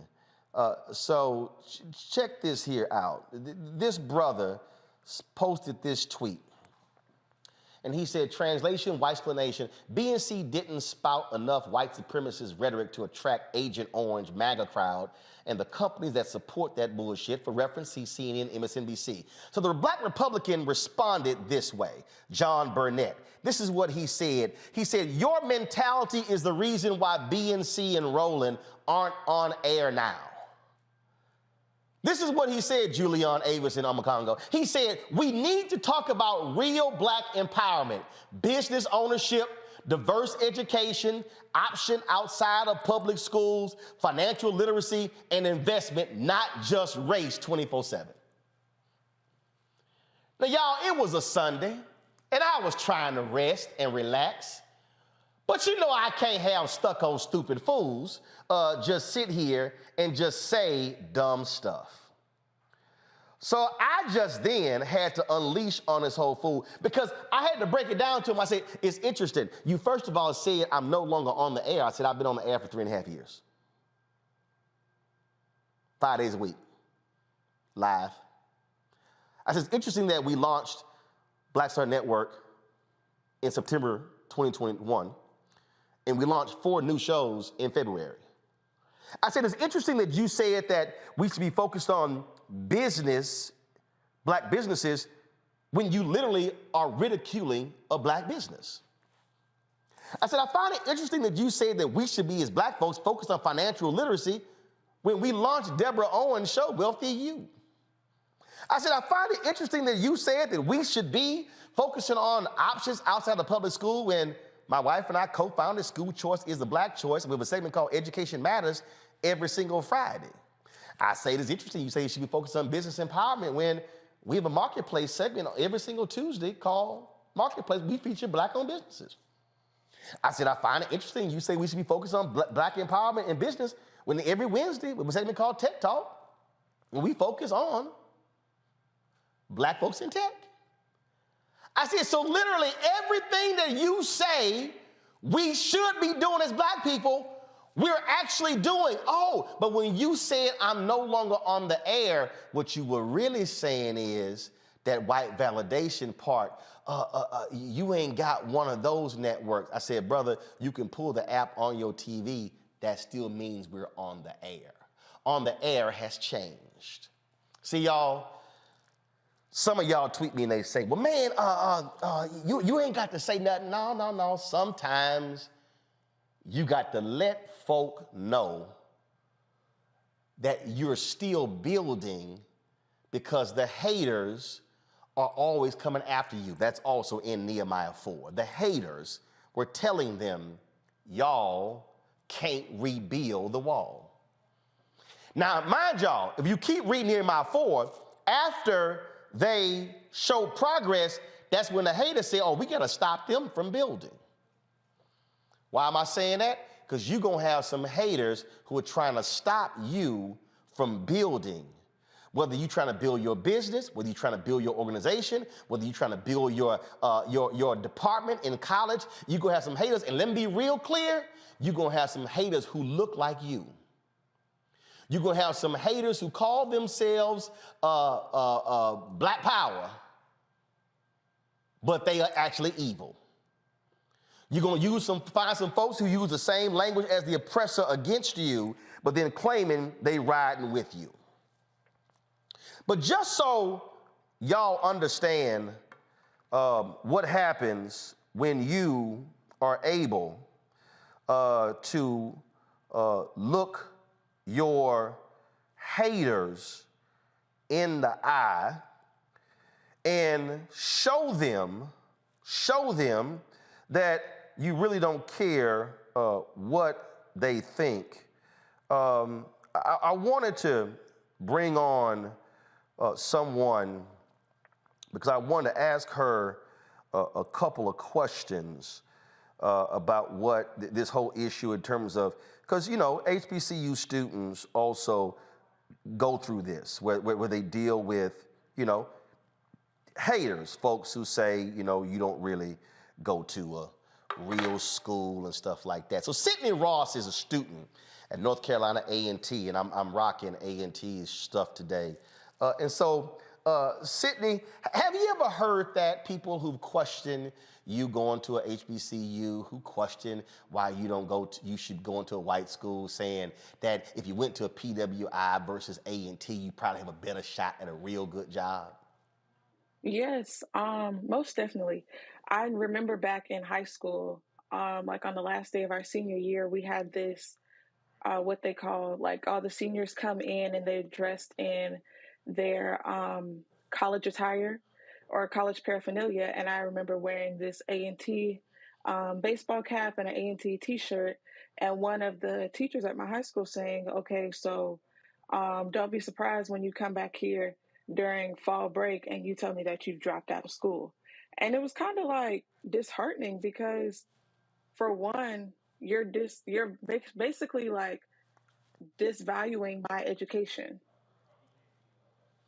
So, disvaluing your education, very interesting. So, Julian, Avis, and Omakongo, I want to show people what black power, what black ownership actually looks like. Sydney, you had gotten, didn't you win a contest? Yes. Well, tell everybody what happened. You won what, a national contest with Black News Channel? Yes. So the competition was with HBCU journalism programs across the country. And of the 30-something HBCUs that have journalism programs, only 4 students were selected from each of these universities, and I was one of the 4 that had been selected from North Carolina A&T. And so y'all were supposed to what, have a paid intern with Black News Channel this summer, right? Right. And so what's up with that? What's the status of that? I had reached out to some of the BNC staff, and I haven't been able to hear anything back. However, I have talked with some of my professors who have been communicating back and forth with some of the staff at BNC who have pretty much said, yeah, it's in your best interest. Let's start looking at other options just in case this one just happens to fall through. Well, one of the people who's been helping you is David Squires. He's at North Carolina A&T. And that's how I heard about you. I heard about this internship program. And so, Sydney, this is what's going to happen. You are being offered right now a paid internship on the Black Star Network for the 10 weeks this summer to work with this show and this staff since, that's the real reason why you're on the show. It ain't had nothing to do with no HBCU student. So I hit David, and he said A&T, they said they will assist with housing. I said, look, if y'all can help her out, get her here. I said, she can work with this show for 10 weeks this summer on this show to be able to fulfill your internship. Oh my goodness. Oh my gosh.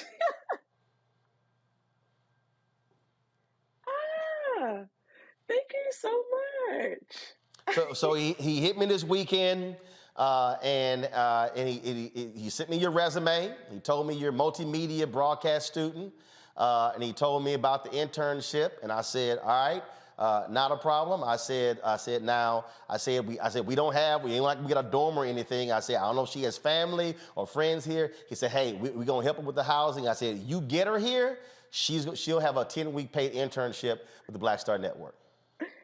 Oh my gosh. Oh my goodness. Wow. Oh my, I don't know if you can hear my parents downstairs. No, I can't hear your parents. You can tell your parents come up. We can put them on as well.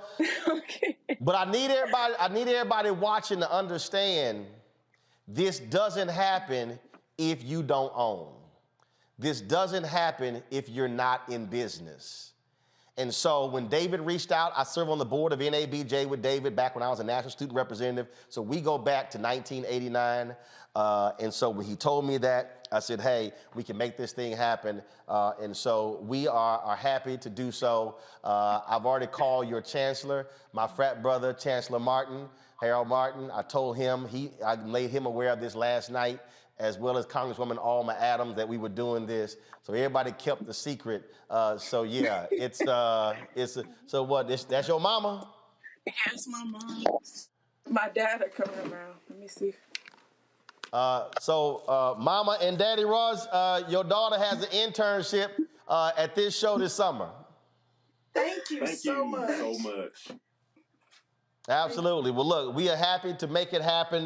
When I heard about it and I saw her resume, I said we can put her to work. Now, Sydney, understand, we grind here. We work hard. I think you're gonna learn a whole lot. I think it'll be an exciting experience. And look, I remember when I was in college, I had a non-paid internship at CBS News in Dallas. I couldn't do it, but it was great because I ended up working at the Houston Defender, a Black-owned newspaper, and that set me on the path. And so I think it's about creating opportunities, and this is why our people support us. This is why we fight for advertising dollars so we can be able to provide economic opportunities for folks like you. Oh my gosh. Thank you so much. All right. So Carol will be reaching out to you. My producer will be working the things out, figuring out start date and everything. So you can rest easy. You now have an paid internship for this summer. Oh, Lord. Oh, thank you so much. All right. Looking forward to seeing you in the office. Thank you. All right. Thanks a bunch.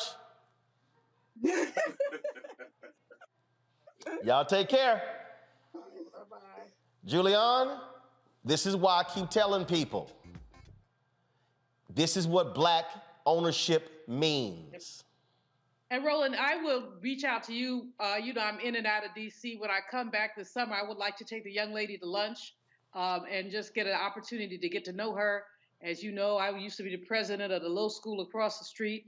That would be Bennett College. But I am so proud of you, Roland, for doing that. Thank you. These are the kind of opportunities our young people need. I was about to start crying. I don't cry that much. Me too. But, I mean, just thank you, Roland. I mean, it's so important for our young people, especially in journalism where doors are being slammed, to have somebody like you open them up. You have been, what they say, you have been a good and faithful servant. You love the Lord. You lift us up. I'm not going to blow too much smoke up you because your head is already too big. But but I really, thank you, Roland. The thing, Avis, and people come at me, man, you be going off on these folks about advertising. I'm like, look, CNN gonna have 5,000 people apply for internships. Fox News and MSNBC, and the reality is, those are not real internships. The opportunity to actually learn. What people don't understand, it was a non-paid internship at CBS News. But what I learned that summer, and I think I probably got $250 a month. I can't remember how much Sonny Masai Giles paid me. It may have been $250. I don't think it's $250 a week, but because I also worked at Wendy's when I was in college. But what I was able to learn and what I was writing actually set me on the path that I was going on. And so if you never have a shot, you can't get it, which is why I'm trying to say to our Black businesses, if you don't stay in business, you can't give nobody a shot. Absolutely. It's so important. And I have to say, as a second generation entrepreneur, I understand the importance of having a business and maintaining a business. My dad had his business for over 40 years, right? And employed not only all of his brothers, but employed dozens from within the community at a time in which it was, 50 times more challenging right now. In the Jim Crow South is when he started his business, to be perfectly honest. And, it's important that we are there as the anchor for our communities. BNC, as you know, was Black facing, but it was not Black owned. And this is why this type of work that you do is so important. And I would have to just add, I could use an intern this summer. I know that there are three other people that were supposed to have that. So if that's one of you, I would love to take on an intern for a paid internship this summer with my company. Please send your resume to concierge@media2millions, and I will have .com, concierge@media2millions.com, and I'll have one of my team members to reach out to you because we need to do this. And just as you mentioned, they need to be paid internships. So many of our brilliant young people get opportunities just like you had, but can't take them because they're unpaid. Yep. Personally, I've never missed a payroll. I don't plan on it. Okay. So I would love to be able to provide that opportunity to one of the three that remain, because if we're not there for us, nobody's going to be there for us. And that right there, Omakongo, is why I wanted to encourage people on the importance of managing your resources, not living above your means, not trying to floss, because when you're able to then manage your money, you can provide the opportunities. This is why when I ask people to give, I'm like, yo, this is what I'm talking about. When I'm talking about when we're going after these advertising dollars with these companies, this is why. The vision that I have, folks, is unlimited. I can tell you right now, If we hit $5 million in revenue this year, I can absolutely add 30 people. Reporters, editors, producers. Now, you just had 250 people lose their job at Black News Channel. So if we're able to get the revenue, we can literally build a Black-owned media company and literally hire those 250. Yep. But if we don't get the dollars, it doesn't happen. And so this is why this is so vital and important. Congo, go ahead. Well, man, first of all, your segment last week on BNC was a master class. You broke it down. And with you, Roland, it's never personal. It's all about the business and how we can build better, build Black better, period, bottom line.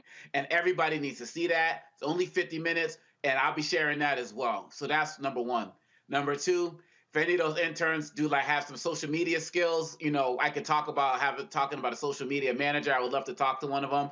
If they don't even make it here, they can do that stuff at home. But lastly, I can't have, Dr. Julian Alfred to hook up with them and take them out, and Dr. Avis, taking them on other interns, and then I not do anything. So I'm just saying, you bring them down here, Roland, they get, free yoga, Pilates, and all of that for their entire time here, because we own our own business too, and they can come exercise for free. All right, we'll do that. And I just sent a text message to Gary Wordlaw. I've known him for 30 years through NABJ. He was one of the people at BNC, asking him to send me those 4 students who won BNC scholarships so we can place them if they've not gotten placed. And so we're going to do that. And so to everybody who's watching, again, this is why when I ask y'all for support, you understand now what I'm talking about. Some of you understand, because I get people hitting, man, you be up there begging. Yo, that's a paid internship. It's going to be more than $6,000, $8,000. And so when I'm asking you to give, when I'm asking you to stand with us, and we're going after the Biden administration to force these agencies and the ad agencies that they hire to spend with Black-owned media, that's what I'm talking about. $1 billion the federal government spends every single year on advertising, and Black-owned media gets 1%. Nah, we ain't satisfied. But we want y'all to support us in what we do. So some of y'all already hitting me up. P.O. Box 57196. You want to send a check or a check or a money order to P.O. Box 57196, Washington, D.C. 20037. You can also hit us up, Cash App, $RM Unfiltered. PayPal is R Martin Unfiltered. Venmo is RM Unfiltered. Zelle is Roland at RolandSMartin.com. Roland at RolandMartinUnfiltered.com. Trust me, you support us. Your dollars matter. Y'all are sitting here. Sending stuff with us right now. I already see, giving coming in. I appreciate every single one of you. I'll be giving y'all a shout, and we told you, our goal is to get 20,000 of our folks to give an average of $50 each for a year. That's $4.19 a month, 13 cents a day. If you can't give that, I appreciate Cynthia Reed. She sent $5. Cynthia, I appreciate your $5, just as I appreciate Carla Spivey's $50. There's some who give more. Y'all, this is what I'm talking about, how we are able to build and grow. This is no different than when Black people took out newspapers, subscriptions back in the day for the Chicago Defender, for the Atlanta Daily World. It's the same thing. The only thing that I've done here, I purposely not charging you a minimum every month. Because some people, in fact, somebody came to me, somebody hit me on Instagram who told me my revenue model was wrong. A brother told me I should be charging subscription fees. He said, you using the wrong revenue model. He's in venture capital. And I said, brother, you don't know what you're talking about. I said, if I chose to charge my followers $4.99 a month, then there are people out there who watch me right now who can't support us because they can't spend $4.99 a month. But there's somebody, if they got $5, they send $5. And I got some checks that are $5 and $10. I got some money orders that are $5 and $10. And they are just as important as the sister who sent $2,500 last week. Another sister sent $500 last week. There was a brother last year who sent $5,000 for our app. That $5 person is just as important as that $5,000 person. So I purposely am not charging our people a monthly subscription fee because I want you to have the information that we're giving you. And if all you can do is $1, we're appreciative. Or 5 or 10, we're appreciative.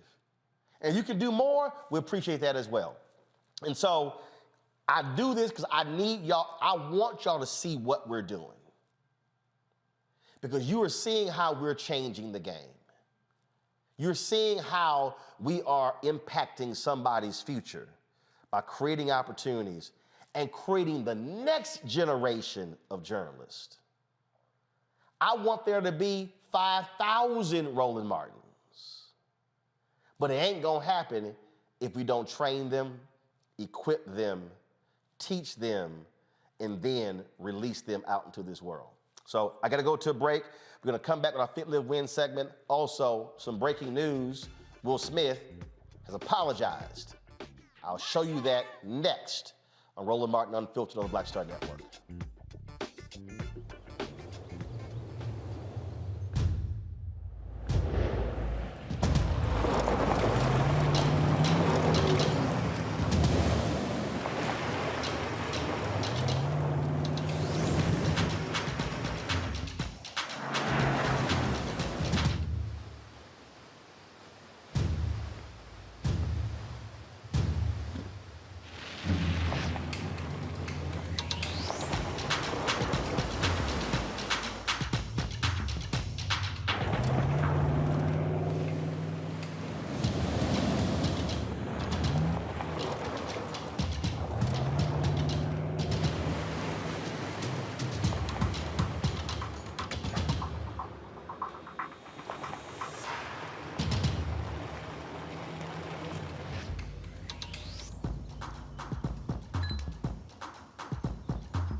What's up? I'm Dr. Ricky Dillard, the choir master. Hi, I'm Amber Stevens-West from The Carmichael Show. Hi, my name is LaToya Luckett, and you're watching Roland Martin Unfiltered.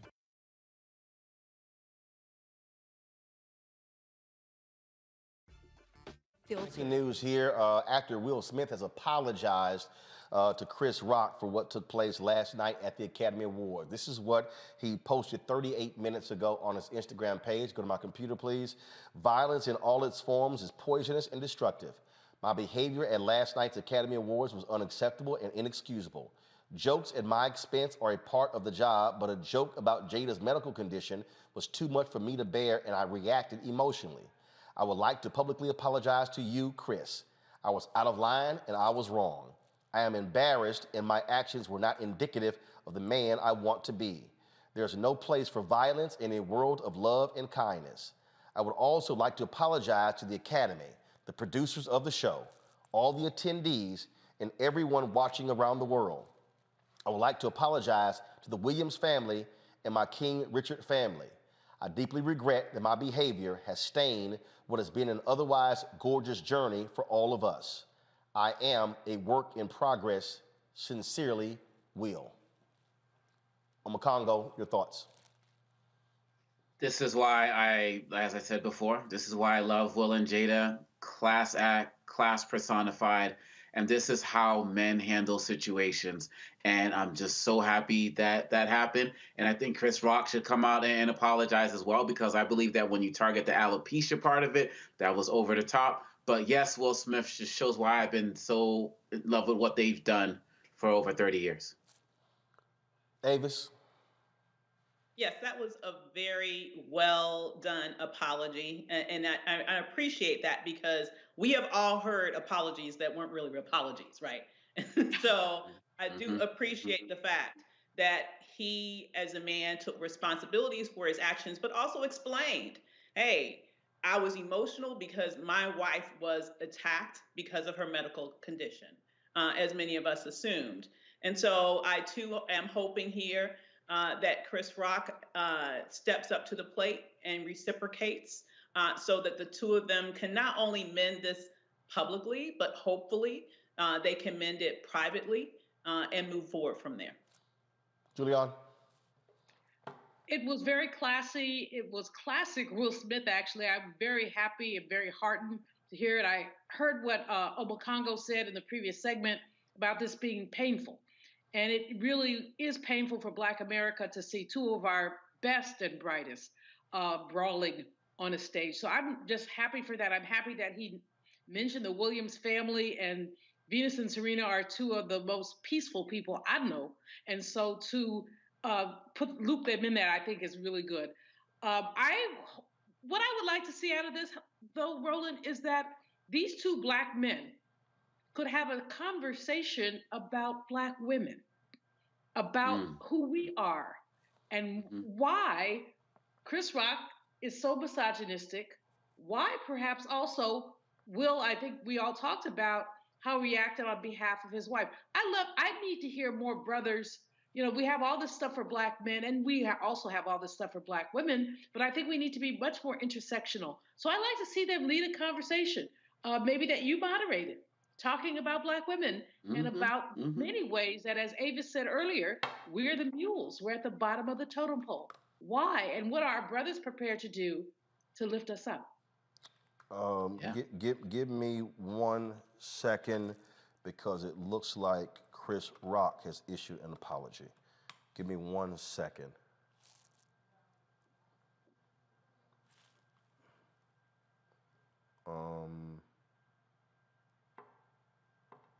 I was just sent it. I'm trying to pull it up. It wasn't on his Instagram page. It may be on his. Okay. Right. So what was sent is apparently a fake apology. That's why we check. Somebody sent it out. I'm looking on, because there's nothing on his Facebook page, nothing on his Instagram page. So folks, if y'all are posting anything about Chris Rock apologizing, it is not true. So I'm literally on his Facebook page right now. The last post on his Facebook page was on March 9th.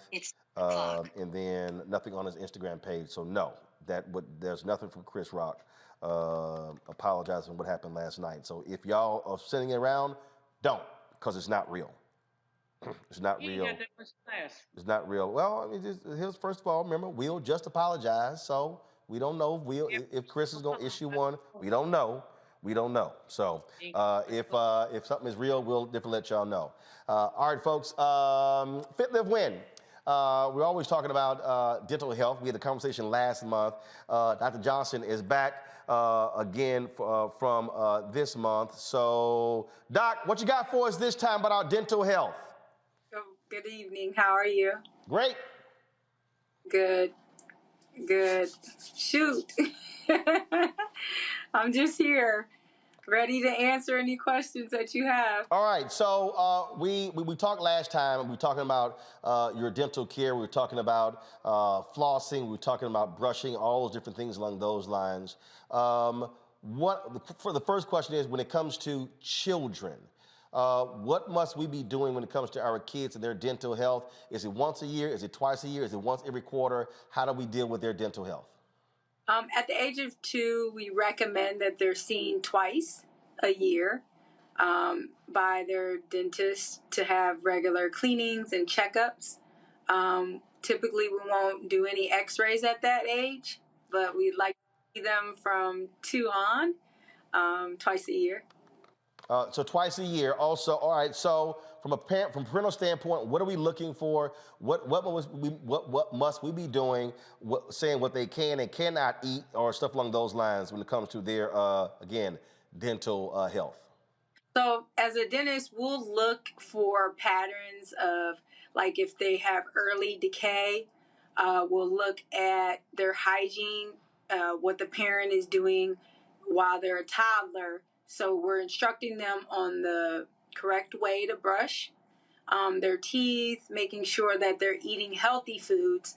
A lot of our pediatric patients are overwhelmed with processed foods. It's kind of like a trending thing, the chips, cookies, and just the access that our kids have to processed food. It's hard as a dentist because you don't want to spend a lot of time lecturing, but nutrition is really the key to having your children's teeth healthy.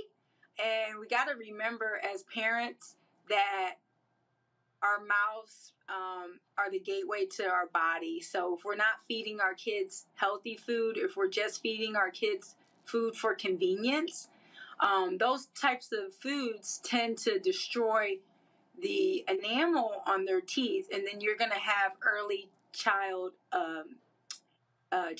decay, and then these children are going to have treatment very early in life. I see a lot of pediatric patients in my practice where we're removing baby teeth that have only been in their mouth for a few years. So we have to do better. Beverage wise, we asked our parents to limit juice to a cup a day, not a bottle. Wait, hold on. A cup a day? So so not even a whole Capri Sun? Nah, that's terrible.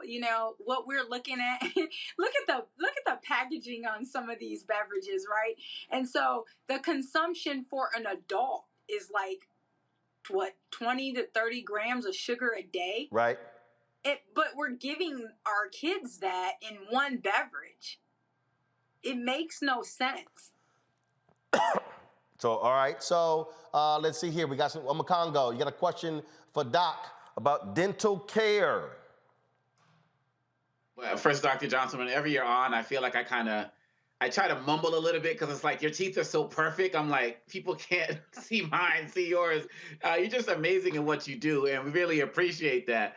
My daughter has braces, and I want to know what your thoughts are on braces for adults. I know like a decade ago, everybody was talking about Invisalign. Is that still the thing? Are there other products out there that adults should consider if they don't have the patience for regular braces that kids get?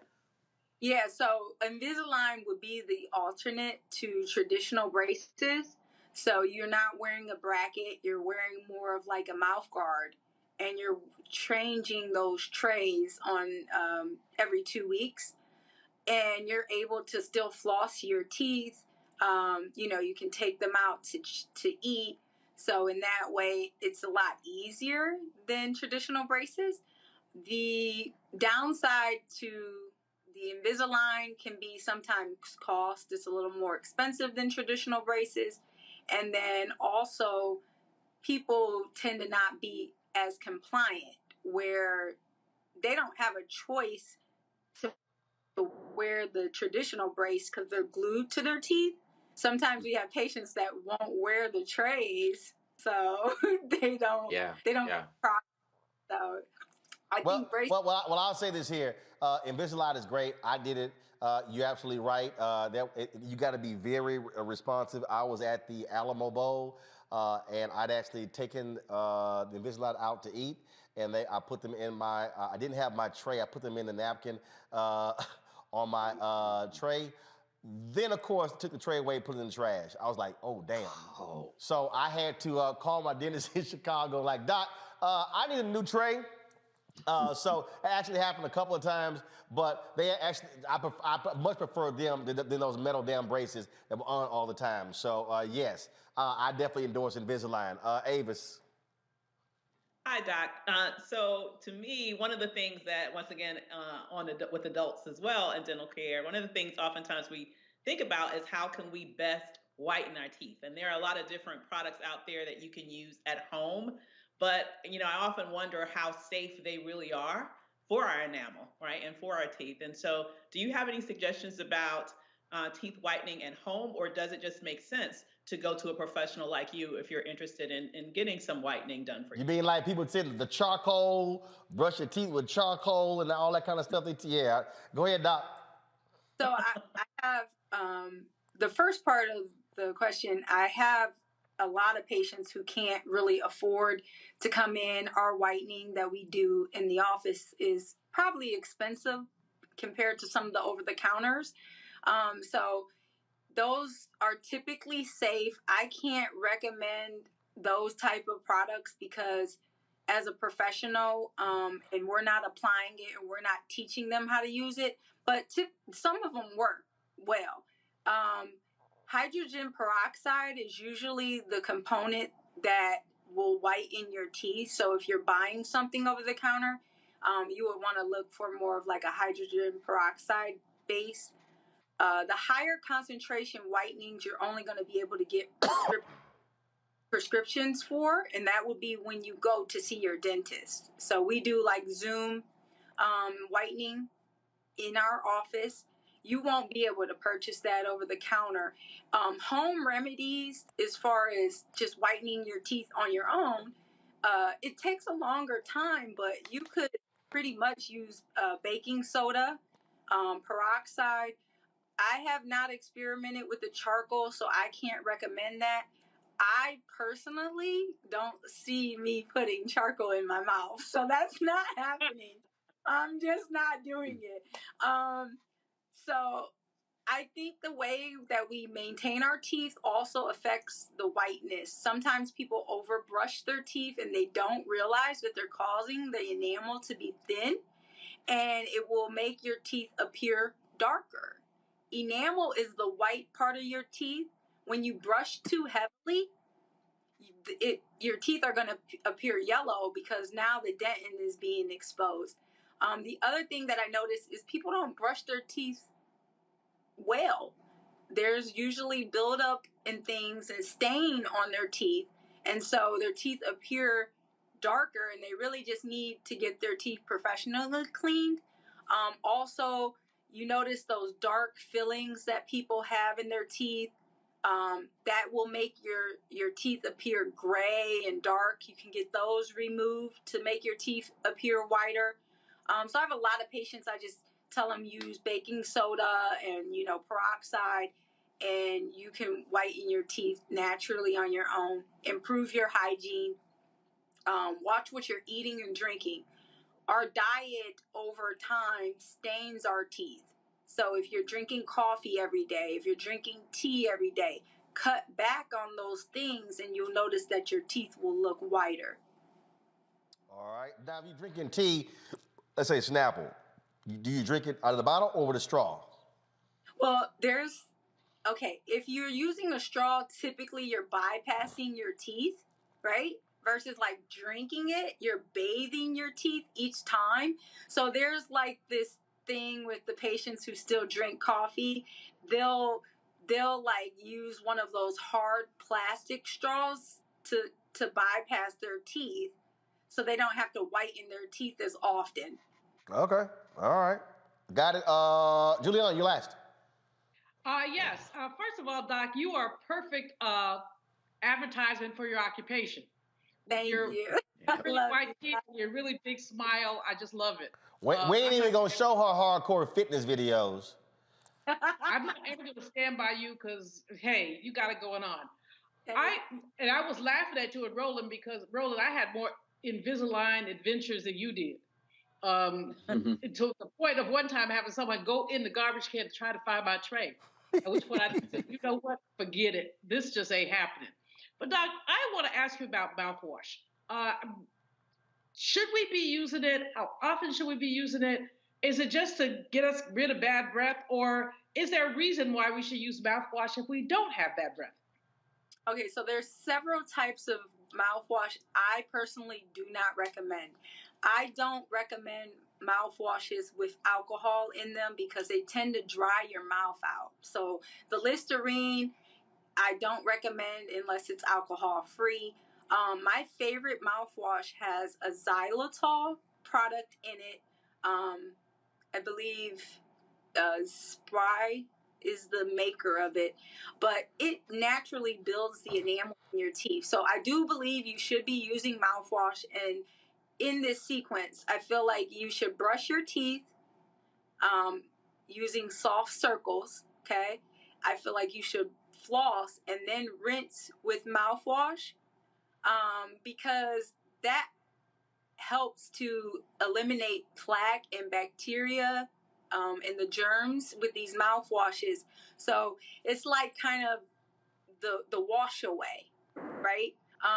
From all of the plaque and debris that you're breaking off of your teeth when you're brushing and you're flossing. Xylitol is a natural builder. I am not a fan of fluoride. I still use it in my office because patients recommend it, but I don't personally use fluoride. My children have never used fluoride. My kids have like no cavities, right? So I would prefer xylitol mouthwash for my patients, older or younger, it doesn't matter. But yes, before bedtime, and it doesn't matter what time you're sleeping, I would recommend brush, floss, and then use mouthwash. All right, then. All right, Doc, tell people how they can reach you. All right, you can reach us at VIPsmilesinc.com. That's our website. We're also on Instagram at VIPsmilesDDS. You could reach us by phone. That's 216-475-0080. Okay. All right, then. Always good to see you. I appreciate it. Be chatting with you soon. Thanks a lot. All right. Thank you, Roland. Thanks for having me. All right. See, I told you that was painless. I told you. All right. All right. Thanks a bunch. All right. Let me thank Amakongo, Avis, and Julian. Thanks a bunch. We are awaiting, I'm getting back and forth information with regarding Chris Rock's apology. I was told that might have been posted prematurely. It was up, it was down, so we're working through it. So if it comes through, we'll have, of course, tomorrow on tomorrow's show. Again, let me shout out my man David Squires, who hit me up about Sydney and North Carolina A&T. Certainly glad. That's why I'm rocking their gear today. North Carolina A&T Aggies, and so provided an internship. And again, I did send an email to Gary Wordlaw to find out the other 4 students who had internships with Black News Channel, so we can make sure that they get placed. Folks, again, if y'all want to support us in what we do, also, let me say this here, a lot of y'all were trying to get on the Black Star Network app today. Y'all damn near crashed it. I don't know what happened, so I already hit the Vimeo. We paid them way too damn much money for that to happen, so don't worry about it. Somebody be getting cussed out as soon as I get off the air. So I got a serious problem with the amount of money we paying for the app to go down. So trust me, we are on it to figure out what went on. Download the app. Android phone, Apple phone, Android TV, Apple TV, Roku, Amazon Fire TV, Xbox One, Samsung Smart TV as well. And of course, folks, you can also please support us. I see a lot of y'all already been given. Thanks a bunch. Again, P.O. Box 57196, Washington, D.C. 20037. Cash App is $RM Unfiltered. PayPal is R Martin Unfiltered. Venmo is RM Unfiltered. And of course, Zelle is Roland at RolandSMartin.com, Roland at RolandMartinUnfiltered.com. Let me give a shout out.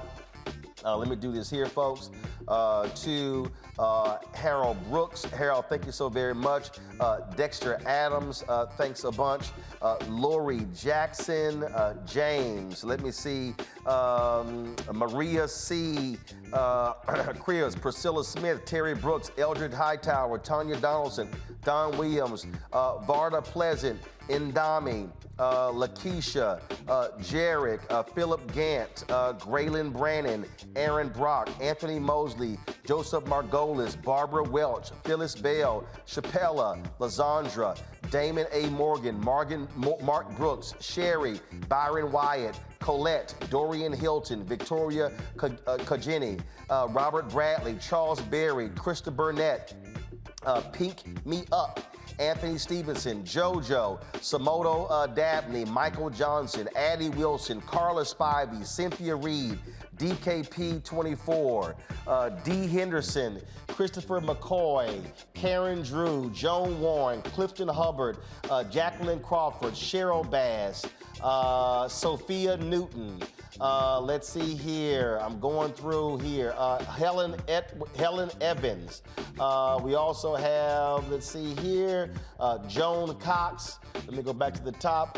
Reginald Holly. I appreciate all the folks who literally gave during the show. I gave all of y'all a shout out. Again, if everybody, if you give, when we go off the air, trust me, I'll give all of y'all a shout out tomorrow right here on the show. If y'all want to help us pay for Sydney's internship, again, hit us up. P.O. Box 57196, Washington, D.C. 20037. Cash App is $RM Unfiltered. PayPal is RMartin Unfiltered. Venmo is RM Unfiltered. Zelle is Roland at RolandSMartin.com. Roland at RolandMartinUnfiltered.com. Every dollar matters. Boom. And let me thank Connie Fitzgerald. You just posted. Connie got in under the wire. And let's see, Harold Brooks, Daisy McDonald, Josephine Kiyamo, Jeanette Boone, Bridget Robinson, Melody Robinson, Trevin Johnson, Adrian Parker, Robbie Morganfield, Andrea Green Flowers, James Jennifer, and Connie Fitzgerald, all of y'all on PayPal, so I appreciate that. That's it, folks. I'm going to see y'all tomorrow right here on Roland Martin Unfiltered, Black Owned, Black Star Network. How?